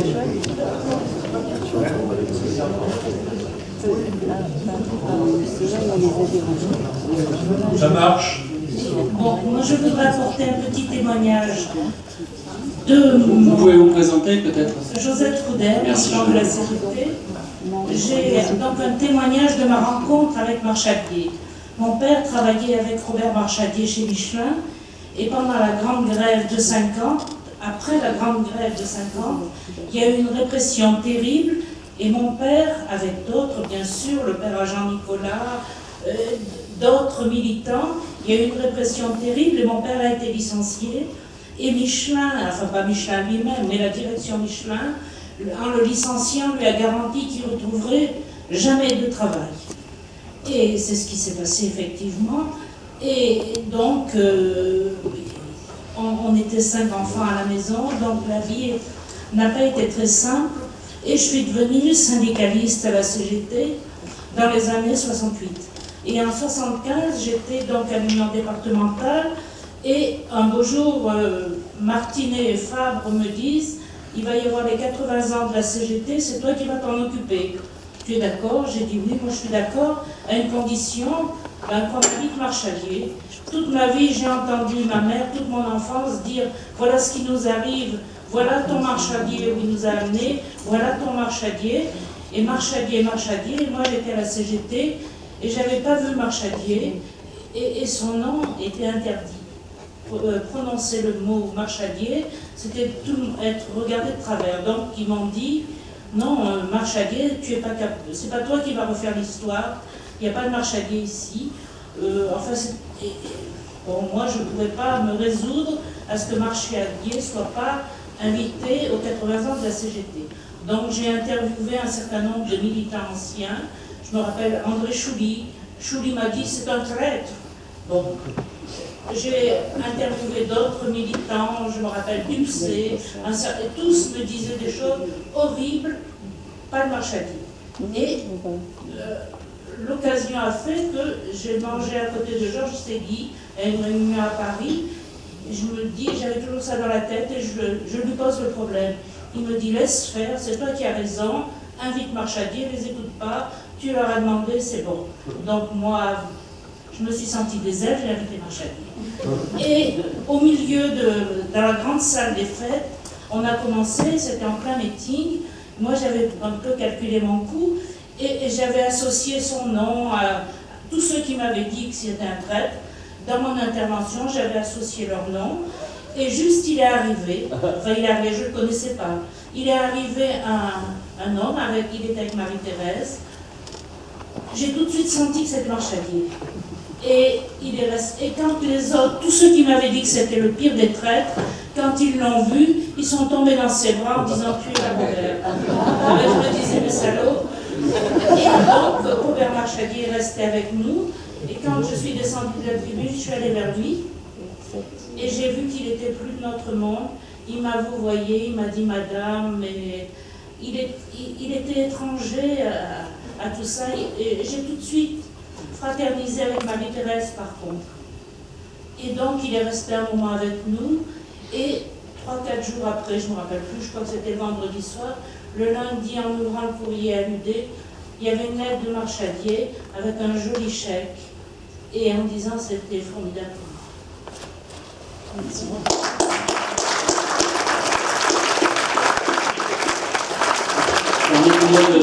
De rajouter quelque chose, déjà je voudrais saluer Josette parce que ce qu'elle ne dit pas, c'est que dans le journal de la CGT du Puy-de-Dôme qui s'appelait l'Unité,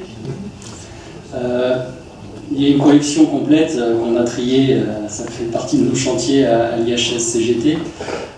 J'ai consulté l'intégralité on va dire des 10 ans pendant lesquels l'Unité paraissait vraiment de façon très régulière, pratiquement chaque mois. C'était un journal, un format assez important.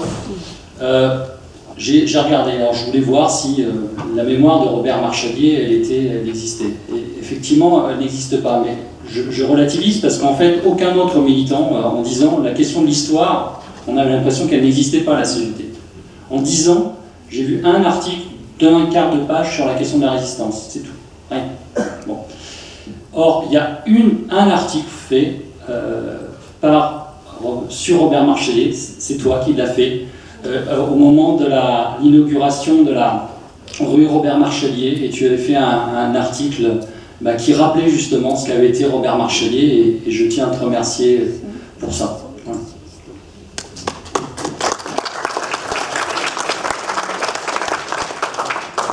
Qui a des questions,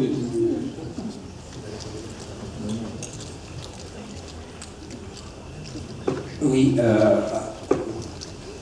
Eric, tu as évoqué bien sûr ce moment où les cadres Michelin occupent la préfecture de Clermont. Alors j'ai une question pour faire le lien un peu aussi avec aujourd'hui, parce que ce qui est formidable de ton exposé, c'est qu'on s'aperçoit qu'il faut qu'on refasse ce lien, hein. Il faut qu'on retrouve ce lien. On le retrouve avec ton exposé. Hein. Politiquement, il faut, nous, aujourd'hui, qu'on retrouve ce lien. Alors, les cadres à la préfecture. Moi, je vais poser une question par rapport au cadre Michelin d'aujourd'hui. Entre les deux tours des municipales de 2014, Sénart, le patron de Michelin, publie dans Le Monde une tribune avec les patrons d'AXA et d'autres boîtes en disant « Il faut que les salariés du privé fassent de la politique ». Tout de suite après, il y a des notes internes de Michelin qui expliquent comment on aidera les cadres, les salariés, hein, comment on les aidera à faire de la politique, en aménageant un peu les tâches, etc. C'était 2014. Aujourd'hui à Clermont-Ferrand, l'ancien patron des Gravenches, on le présente dans la presse comme le manager de l'équipe pour les municipales de Jean-Pierre Bremas. Hein? L'ancien DRH, ancien directeur de la DOU, si je me trompe, et conseiller départemental. Il a des tâches très importantes qui lui sont confiées, comme le circuit de charade. Il est candidat à la mairie de Beaumont. Il a beaucoup défendu l'abattement fiscal pour Michelin en traitant les élus du front de gauche de bolchevique à l'époque. Donc il s'est vraiment battu pour cet abattement. Et puis, cerise sur le gâteau, on le sait tous, Eric Fédy, directeur centre-sud Europe et le candidat de la République En Marche, investi par la République En Marche à Clermont. Donc, ma question c'est la suivante. Pendant des années, au conseil municipal de Clermont, il y avait 5, 10, 15 ouvriers qui défendaient, ils n'étaient pas tous d'accord. C'était pas peut-être forcément tous des bons gestionnaires, j'en sais rien. Mais en tout cas, le lendemain du conseil municipal, ils étaient dans l'atelier, ou alors ils étaient dans leur cité. Hein. Et donc, ils défendaient d'une certaine manière tout le temps les intérêts des classes populaires. Hein. C'est pas les ouvriers, quand ils veulent que des salariés de l'entreprise rentrent dans les conseils municipaux. Hein. Ce sont des cadres qui veulent reprendre cette ville. Alors ma question, c'est la suivante. Est-ce que l'emprise de Michelin, on la connaît, hein, tout le monde l'a dit, est-ce que cette emprise avait déjà pris la forme hein, d'un investissement carrément du champ politique hein, et deuxième question, est-ce que c'est aussi le rapport de force qui permettait qu'on les tienne loin de ça? Voilà. Donc, est-ce que le néolibéralisme est en train de faire un nouveau Michelinville d'une certaine façon, en voulant prendre la ville elle-même?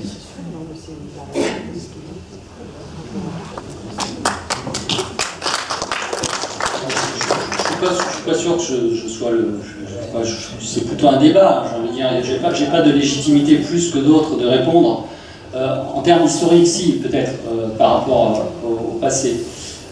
Michelin, effectivement, ne s'est pas engagé dans la politique directement. Il a pas mis ses... Ça ne veut pas dire qu'il ne faisait pas de politique, au contraire, hein, évidemment.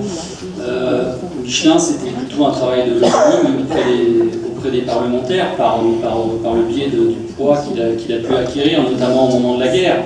Les guerres ont été des moments décisifs pour renforcer le poids de Michelin sur les politiques. La guerre de 14-18, au sortir de la guerre, il est extrêmement puissant dans les couloirs du gouvernement. Et la guerre, après-guerre aussi, après 40. Les Michelin, il faut quand même pas, même si effectivement aujourd'hui on en voit un qui est au premier rang, je dirais, il ne faut pas croire que les Michelin ont été absents, la famille Michelin n'était pas présente, mais je crois, pour en avoir discuté avec un historien qui a travaillé sur le Michelin et l'urbanisme à Clermont-Ferrand, il y a pratiquement, je pense, depuis l'après-guerre, il y a toujours eu un membre du conseil municipal qui était Michelin, voilà, qui faisait le lien avec Michelin. Et donc, voilà, aujourd'hui, on voit bien, Michelin, il passe par une autre forme d'action. C'est plus le système social, c'est la culture, c'est d'autres formes. C'est l'utilisation des médias. Voilà. Aujourd'hui, effectivement, ils sont passés à un autre stade. Effectivement, il faut en prendre acte. La façon dont la politique est menée à Clermont-Ferrand, ils estiment qu'il faut passer à un autre stade, effectivement. Voilà. Alors qu'on peut dire que depuis l'après-guerre, donc ce que j'ai pas parlé dans mon exposé, je vais pas revenir sur les choses que j'ai pas dites, mais juste c'est quand même important.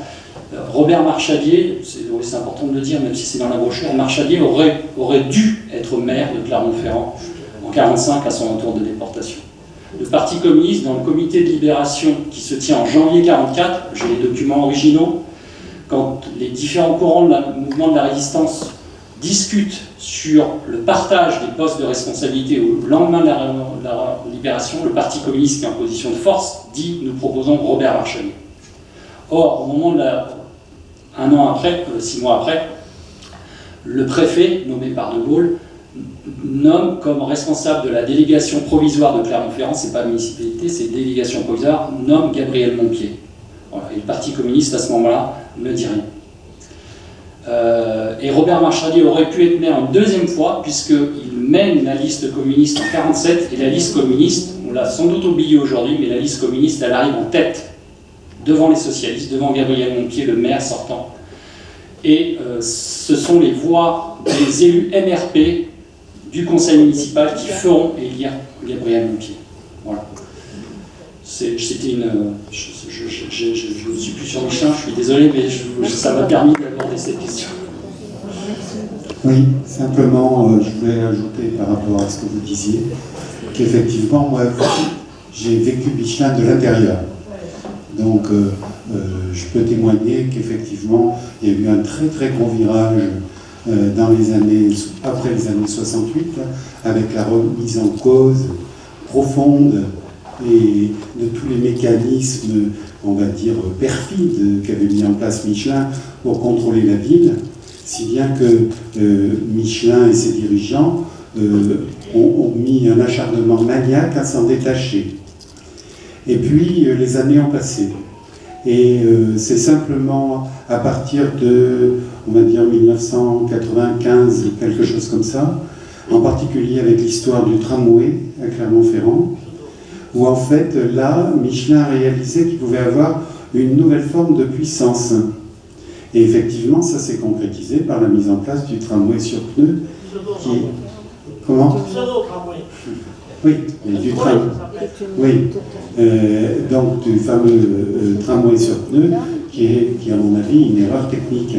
Mais il y avait encore beaucoup de timidité à l'intérieur jusqu'en 2010. Et là, je l'ai vécu de l'intérieur, puisque effectivement, il y avait des injonctions à ne pas s'immiscer dans la vie locale. Et par contre, là, tout a changé. Vous l'avez précisé, effectivement, via les activités culturelles, par exemple, ça a commencé comme ça. Michelin est partenaire du FRAC, effectivement. Et il y a effectivement toute une autre forme d'imprégnation du néolibéralisme dans les institutions qui prend forme actuellement. Et c'est tout à fait congruent avec la République en marche. Voilà. Ça démarche. C'est pas une marche arrière, c'est une autre façon de J'en profite, il y en a qui partent pour l'organisation. On a oublié de le dire, oui, il y a cette brochure aussi qu'on a fait, le cahier de l'IHS, qui vaut 2 €, donc que l'on vend. Donc on vous invite à l'acheter. Enfin, il y en a déjà pas mal qui sont partis. Donc il y a l'expo, on vous le dit. Et d'autre part, cette soirée, en fait, on a engagé un certain nombre de frais, donc l'entrée est gratuite. Donc vous pouvez soutenir cette organisation, donc soit en achetant d'une part le cahier de l'IHS. À ceux qui veulent adhérer à l'IHS, on est une association loi 1901, donc il y a des syndiqués CGT, il y a des syndiqués CGT au sein de l'IHS. Et puis ceux qui veulent apporter leur contribution peuvent le faire, laisser contribution. On a organisé cette soirée. On a des frais. Bon, la salle nous est prêtée gratuitement par la ville de Clermont-Ferrand. On organise l'impôt. L'impression du cahier va nous coûter plus cher que 2 €. Et on pense organiser l'année prochaine, certainement peut-être avec Eric, une conférence ou un exposé peut-être sur le syndicalisme pendant la Seconde Guerre mondiale. On a d'autres projets pour 2020. Donc voilà, vous pouvez soutenir comme vous voulez.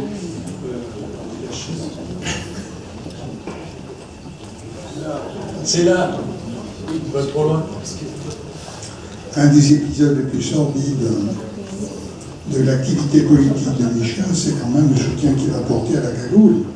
D'après l'historienne Annie Macquarise, c'était des membres des cadres Michelin qui avaient le projet qu'on peut qualifier de fou, mais on a vu en Italie que ça a abouti, c'était d'enlever Léon Blum, de mener un chantage pour conduire un certain nombre de mesures revenant sur le Front populaire, pour évidemment exécuter Léon Blum. Alors, est-ce que la CGT, est-ce que Marchadier avait pris pleinement conscience de la gravité de ce qui se passait chez Michelin, qui était, à mon avis, celui qui fournit les fonds, on sait qui commande très largement. Alors, Jacques, c'est un sujet sur lequel je travaille depuis 10 ans maintenant, la cagoule chez Michelin. Donc j'ai fait paraître un premier article dans une revue italienne, donc c'est un peu confidentiel malheureusement, mais c'est une bonne synthèse à mon avis sur ce qu'est la cagoule Michelin et comment Michelin a financé la cagoule. Et puis donc va paraître dans les mois qui viennent un ouvrage qui s'appelle Les grandes affaires criminelles en France, et les enquêteurs enquêtent, les historiens enquêtent, et donc j'ai écrit un chapitre sur l'OQTI que vous voyez sur le panneau dehors, qui est l'ingénieur Michelin qui a fabriqué la bombe qui a été déposée au siège du patronat le 11 septembre 1937. Le siège du patronat s'est effondré et en tuant deux gendarmes qui étaient de faction. L'objectif de la cagoule, c'était de faire croire que c'était un coup d'État, c'était un attentat communiste pour susciter un coup d'État à la Franco en France, et donc pour arriver au même résultat. Robert Marchalier était parfaitement conscient de la gravité du complot et de l'implication des Michelin. Des matraques, des centaines de matraques ont été découvertes dans l'usine Michelin en 1930, début 1938. Une vingtaine de cadres et ingénieurs ont été impliqués dans le complot. Il faut savoir donc le groupe d'autodéfense que j'ai évoqué tout à l'heure, il avait quand même 300 personnes à Clermont-Ferrand. La caractéristique de ce groupe d'autodéfense, c'était non seulement le plus puissant de France en dehors de la région parisienne, mais surtout sa caractéristique, c'était le seul armé. Et armé pourquoi? Parce qu'il a été financé par Michelin. Et Vogel, qui évoquait aussi dans l'exposition un chef de service, un salopard avec les femmes de la filature, a été celui qui, en 1945, quand il est arrêté par les gendarmes en Corrèze, là, le procès verbal, il est aux archives du Parti communiste, il est aussi ailleurs, aux archives du Puy-de-Dôme, mais il avoue, il dit, c'est Michelin, Pierre Michelin, qui finançait la cagoule et il a versé tant de millions. Voilà. Avant-guerre, les gars, ils n'ont rien lâché parce qu'ils étaient sous le serment, ils avaient prêté serment. Celui qui rompait le serment était condamné à mort par la cagoule. Donc ils se sont tous tus, sauf le petit que vous verrez dehors, sur lequel j'ai écrit. Mais oui, la CGT était parfaitement consciente, et je crois que c'est aussi ça qui explique, je l'ai évoqué dans mon exposé, c'est aussi ça qui explique, je pense, la force de la mobilisation des Michelin en particulier ici, parce qu'ils étaient conscients qu'ils étaient confrontés à un patron qui voulait écraser le mouvement ouvrier, comme ils l'ont fait dans les plantations Michelin en Vietnam, où il s'agissait d'écraser l'embryon de mouvements qui se faisaient. On envoyait spécialement en Vietnam. C'était des gars de la cagoule qui étaient menacés d'être arrêtés en France, on les envoyait là-bas pour diriger la plantation Michelin. Vous voyez, c'était ça l'expérience politique de Michelin, c'est ça. Pour le financement de la cagoule, il y a aussi une source de renseignement intéressante, c'est le procès qui a eu lieu à Versailles en 1947, le procès de la cagoule. En 1946, oui. 1946. Donc le procès de la cagoule. Non, 48, pardon, 48. 47, donc on a passé. Oui. En définitive, il y a quand même tout un débriefing là sur les financements de la cagoule et les dons des personnes qui ont été impliquées. Oui. Les dossiers de la cagoule, c'est 40 cartons de 1000 pages par carton, les interdictions de photographier. Et 2 ans de démarche auprès de l'administration pour avoir le droit d'y avoir accès. Mais bon, après, vous pouvez essayer de faire des recherches sur la cagoule, il n'y a pas de problème.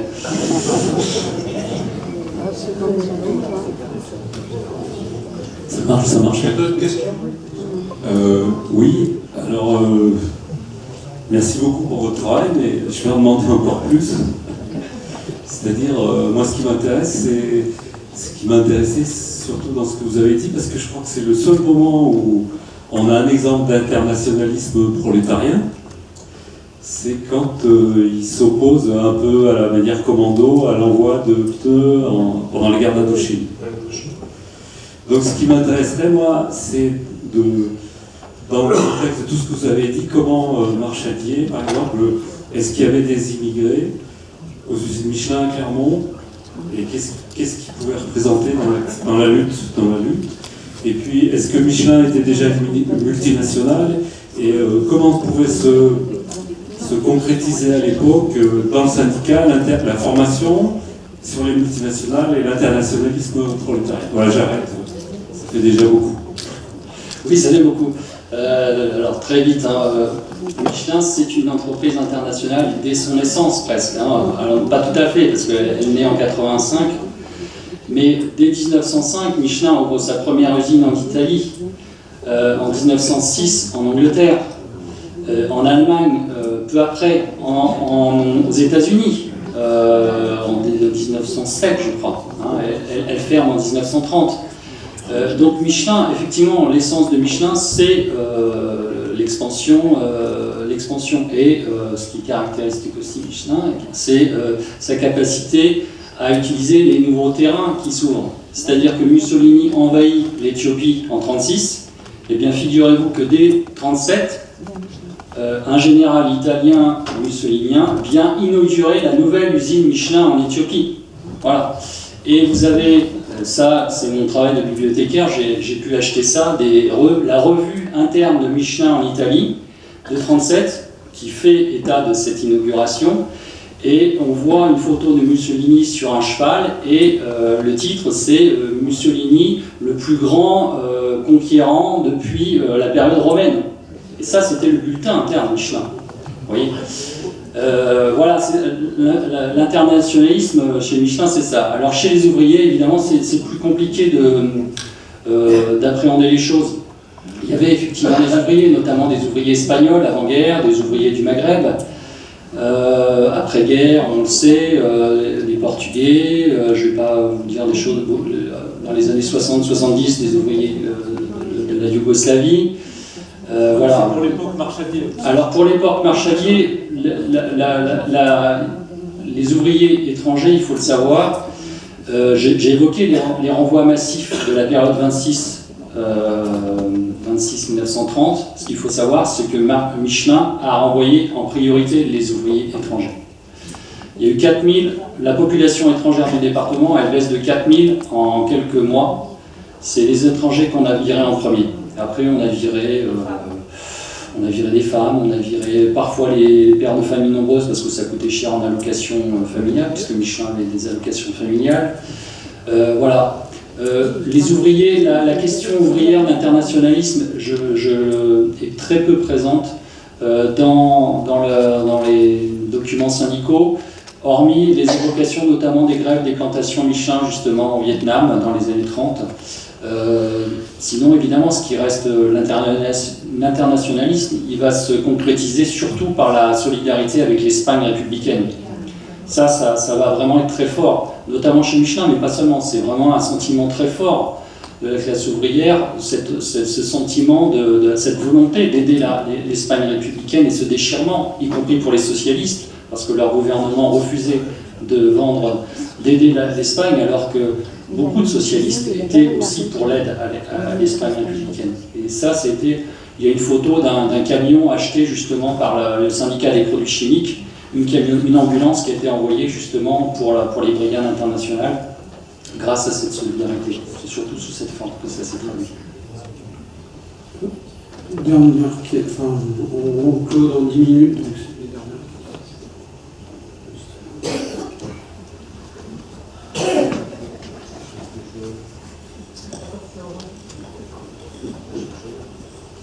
Bonsoir. En parlant de Michelin à l'extrême droite, les usines Michelin en Espagne, sous Franco, sont les seules qui n'ont pas été nationalisées.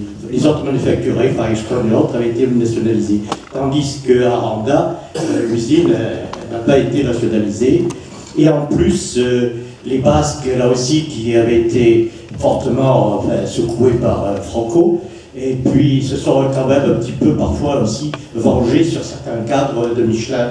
Or, si les Basques, on peut parfois leur reprocher peut-être certaines violences, mais enfin, malgré tout, vu tout ce qu'ils ont subi, je connais bien l'histoire du Pays Basque, étant bordelais et ayant des liaisons avec le Pays Basque.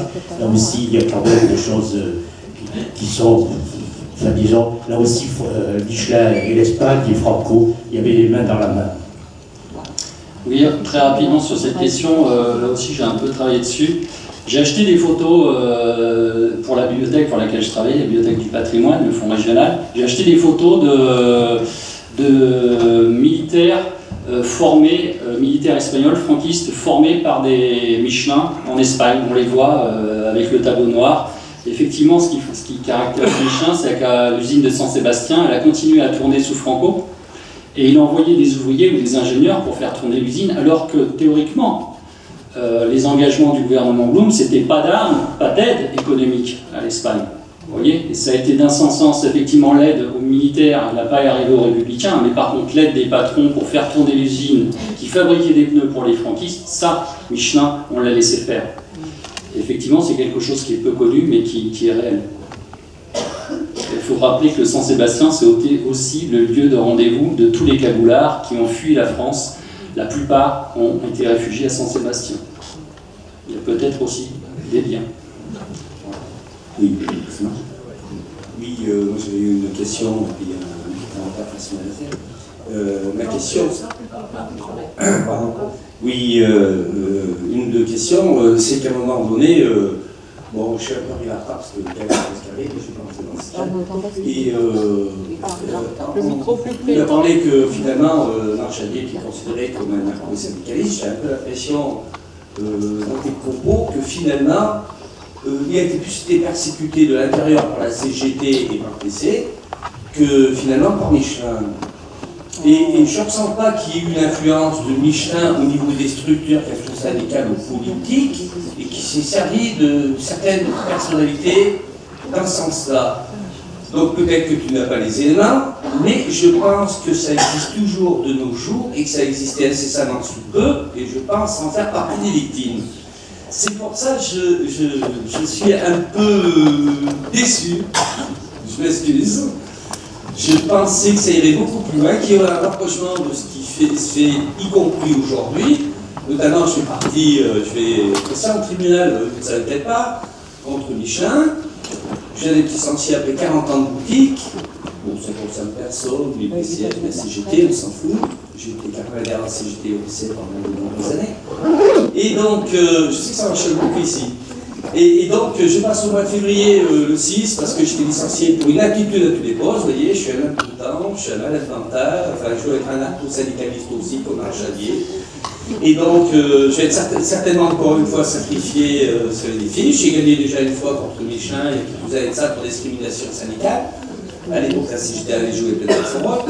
Actuellement, c'est pas tout à fait le cas. Bon, heureusement qu'elle m'a permis de m'enrichir intellectuellement. Je dis bien intellectuellement, c'est financièrement, c'est pas total. Ceci dit, merci de ton intervention, mais honnêtement, il me manque quelques éléments que j'étais venu un peu chercher. Je ne sais pas si tu es capable de me répondre. Merci, je m'excuse si j'en ai baissé quelques-uns. Et j'ai toujours été rouge, CGTiste et je le reste.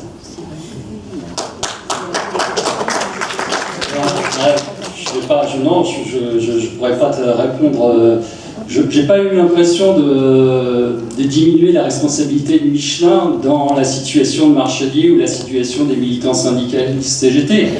Après, effectivement, à un moment donné, quand est survenu son désaveu, je pense que la responsabilité de Michelin, elle était assez éloignée. Voilà, c'est tout. Après, je te renvoie à la lecture de la brochure et on en discutera après, si tu veux, où tu auras peut-être plus de détails. Voilà. Je suis ouvert à la discussion. Une ou deux questions et on termine.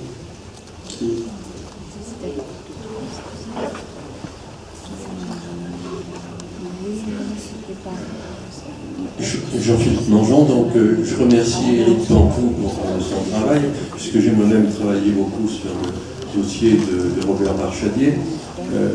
Je voudrais signaler deux choses, moi, qui m'ont particulièrement enthousiasmé dans ce travail, outre le courage de Robert Marchadier, c'est le courage qu'il a fait preuve effectivement dans certaines circonstances, et notamment à la prison de Bellevue à Saint-Étienne, où il s'est comporté avec un grand courage et avec une grande détermination, puisqu'il a participé beaucoup à l'évasion de 30 militants sur les 100 qui étaient emprisonnés, les 100 militants communistes emprisonnés à la prison de Bellevue, et qu'il a malheureusement dû lui-même choisir les 30 qu'il a participé à faire évader avec lui, et ça lui a valu aussi, je pense, beaucoup d'ennuis par la suite, parce que évidemment ceux qu'il n'avait pas choisis, et il y en avait un certain nombre de Clermont-Ferrand, je n'en ai pas de nom, mais qui lui en voulaient, et qui lui en voulaient beaucoup de ses choix, mais quand lui-même était en lien avec un certain nombre de services secrets russes ou anglais. Donc je pense que cet épisode-là a été aussi un épisode sûrement marquant et important. Et le deuxième épisode dont je voudrais parler, c'est celui, là encore, de son courage et de l'importance qu'il a eu à Dachau, puisqu'il participe le 1er mai 1945, il intervient et il fait des discours à côté d'Edmond Michelet, de Vincent Badier, de grandes personnalités qui seront ministres par la suite, ce qui montre bien l'importance quand même du personnage. C'était quelqu'un de courageux, d'important, et je crois que c'est important aussi. Moi je suis content, c'est une forme d'hommage quand même qu'on lui rend aujourd'hui, et je pense que c'est quand même important que la mémoire de la ville n'oublie pas quelqu'un comme Robert Marchadier.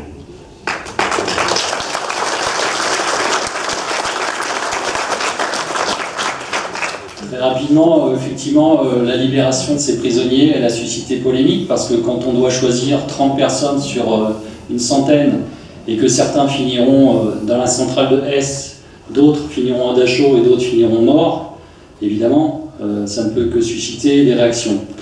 Je dirais que Robert Marchadier a une responsabilité indirecte, c'est-à-dire qu'en fait, cette évasion, elle a été décidée de l'extérieur par la direction du parti et que Robert Marchadier, comme souvent dans ces questions-là, ne s'est jamais exprimé, n'a jamais répondu. Moi, j'ai des lettres de personnes qui lui ont fait des reproches.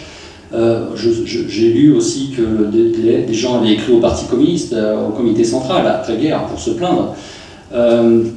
Robert Marchadier ne s'est jamais exprimé, mais la décision ne venait pas de lui. C'est pas lui qui a décidé, il a fait des choix. Notamment, les choix, c'était de prendre en particulier des militants aguerris pour éviter que se reproduise ce qui s'était passé au Puy-en-Velay, où une centaine de prisonniers s'étaient évadés, et la plupart ont été repris, et certains sont morts, et donc on ne voulait pas éviter ça, on voulait éviter ça. Donc voilà. Mais c'est effectivement quelque chose qui aussi fait partie du dossier marchadiste, j'ai envie de dire. Sur la question du 1er mai, oui, le 1er mai 1945, eh bien, il y avait quand même un certain nombre de gens. À Dachau, il y avait quand même du monde. Hein. Il y avait des gens qui avaient de la stature, des hautes responsabilités. Eh bien, celui à qui on a fait appel pour faire le discours, ce 1er mai, cette journée des travailleurs, eh bien, c'est Robert Marchadier. Je crois qu'effectivement, ça montre qu'y compris à Dachau, il avait une certaine légitimité. Une dernière question. Juste une précision, les gens qui ont été envoyés à Hesse se retrouveront à Dachau avec le bataillon de Hesse et ils se retrouveront à Dachau et ils seront livrés à la Dasreich par Pétain qui les emmènera donc à Dachau. Mais c'était des résistants FTP qui étaient à la centrale de Hesse. Il y aura 12 fusillés et les 1200 autres partiront à Dachau. Mais Marchadier ne faisait pas partie du bataillon de Hesse. Tout à fait, oui. Hesse, donc c'était une centrale, je crois, en Garonne. Lot-et-Garonne. Lot-et-Garonne, pardon, où étaient prisonniers, notamment en grande majorité des militants communistes, et donc qui se sont révoltés. Et ce sont les Allemands qui sont intervenus, et donc, comme l'a dit Nicole, ont été ensuite tous un train envoyés à Dachau, et donc nombreux sont morts dans ces circonstances. C'est juste un petit hommage. Je voudrais qu'on rende hommage aussi à Madame Marchadier. Parce que je voudrais bien savoir comment elle a pu vivre toutes ces péripéties de son mari. Et je crois qu'elle travaillait elle aussi. Elle a travaillé chez Michelin aussi. Non, sa première épouse travaillait chez Michelin. Ah, c'est sa première épouse. Ah oui, d'accord. Parce que j'en avais entendu beaucoup parler par mes parents, qui la plaignaient beaucoup aussi. Et je crois qu'elle avait un travail très dur chez Michelin. Alors, moi j'en profite, donc je l'ai dit tout à l'heure du vernissage, je l'ai dit dans mon introduction, effectivement j'ai une pensée pour Marie-Thérèse, sa seconde épouse, alors je n'ai pas connu sa première épouse. Donc Robert Marchadier avait 2 enfants, 3 enfants, pardon, Yvette, Jean-Claude est encore vivant, Yvette est décédée, et Pierre, le fils qu'il a eu avec Marie-Thérèse, qui est présent, que je salue, avec Sandrine, son épouse. Voilà, et donc sa seconde épouse, Marie-Thérèse, a été une militante communiste jusqu'au bout, une vraie militante, et elle a porté donc vraiment la mémoire de Robert Marchadier, et je l'ai dit, hein, c'est elle qui a l'initiative du fait qu'une rue de Robert Marchadier porte son nom aujourd'hui. Voilà, donc je salue sa mémoire. Et un rond-point de Cournant. Et un rond-point de Cournon aussi, c'est vrai, il faut le rappeler, puisque c'est Cournon où Robert Marchelier a passé les 15 dernières années de sa vie à peu près, où il avait fait construire sa maison. Entre Cournon et le centre.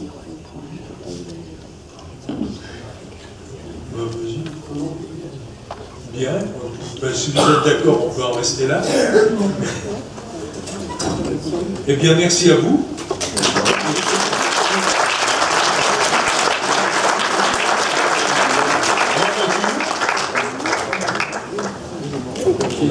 Et au plaisir de se revoir et de se retrouver pour d'autres moments.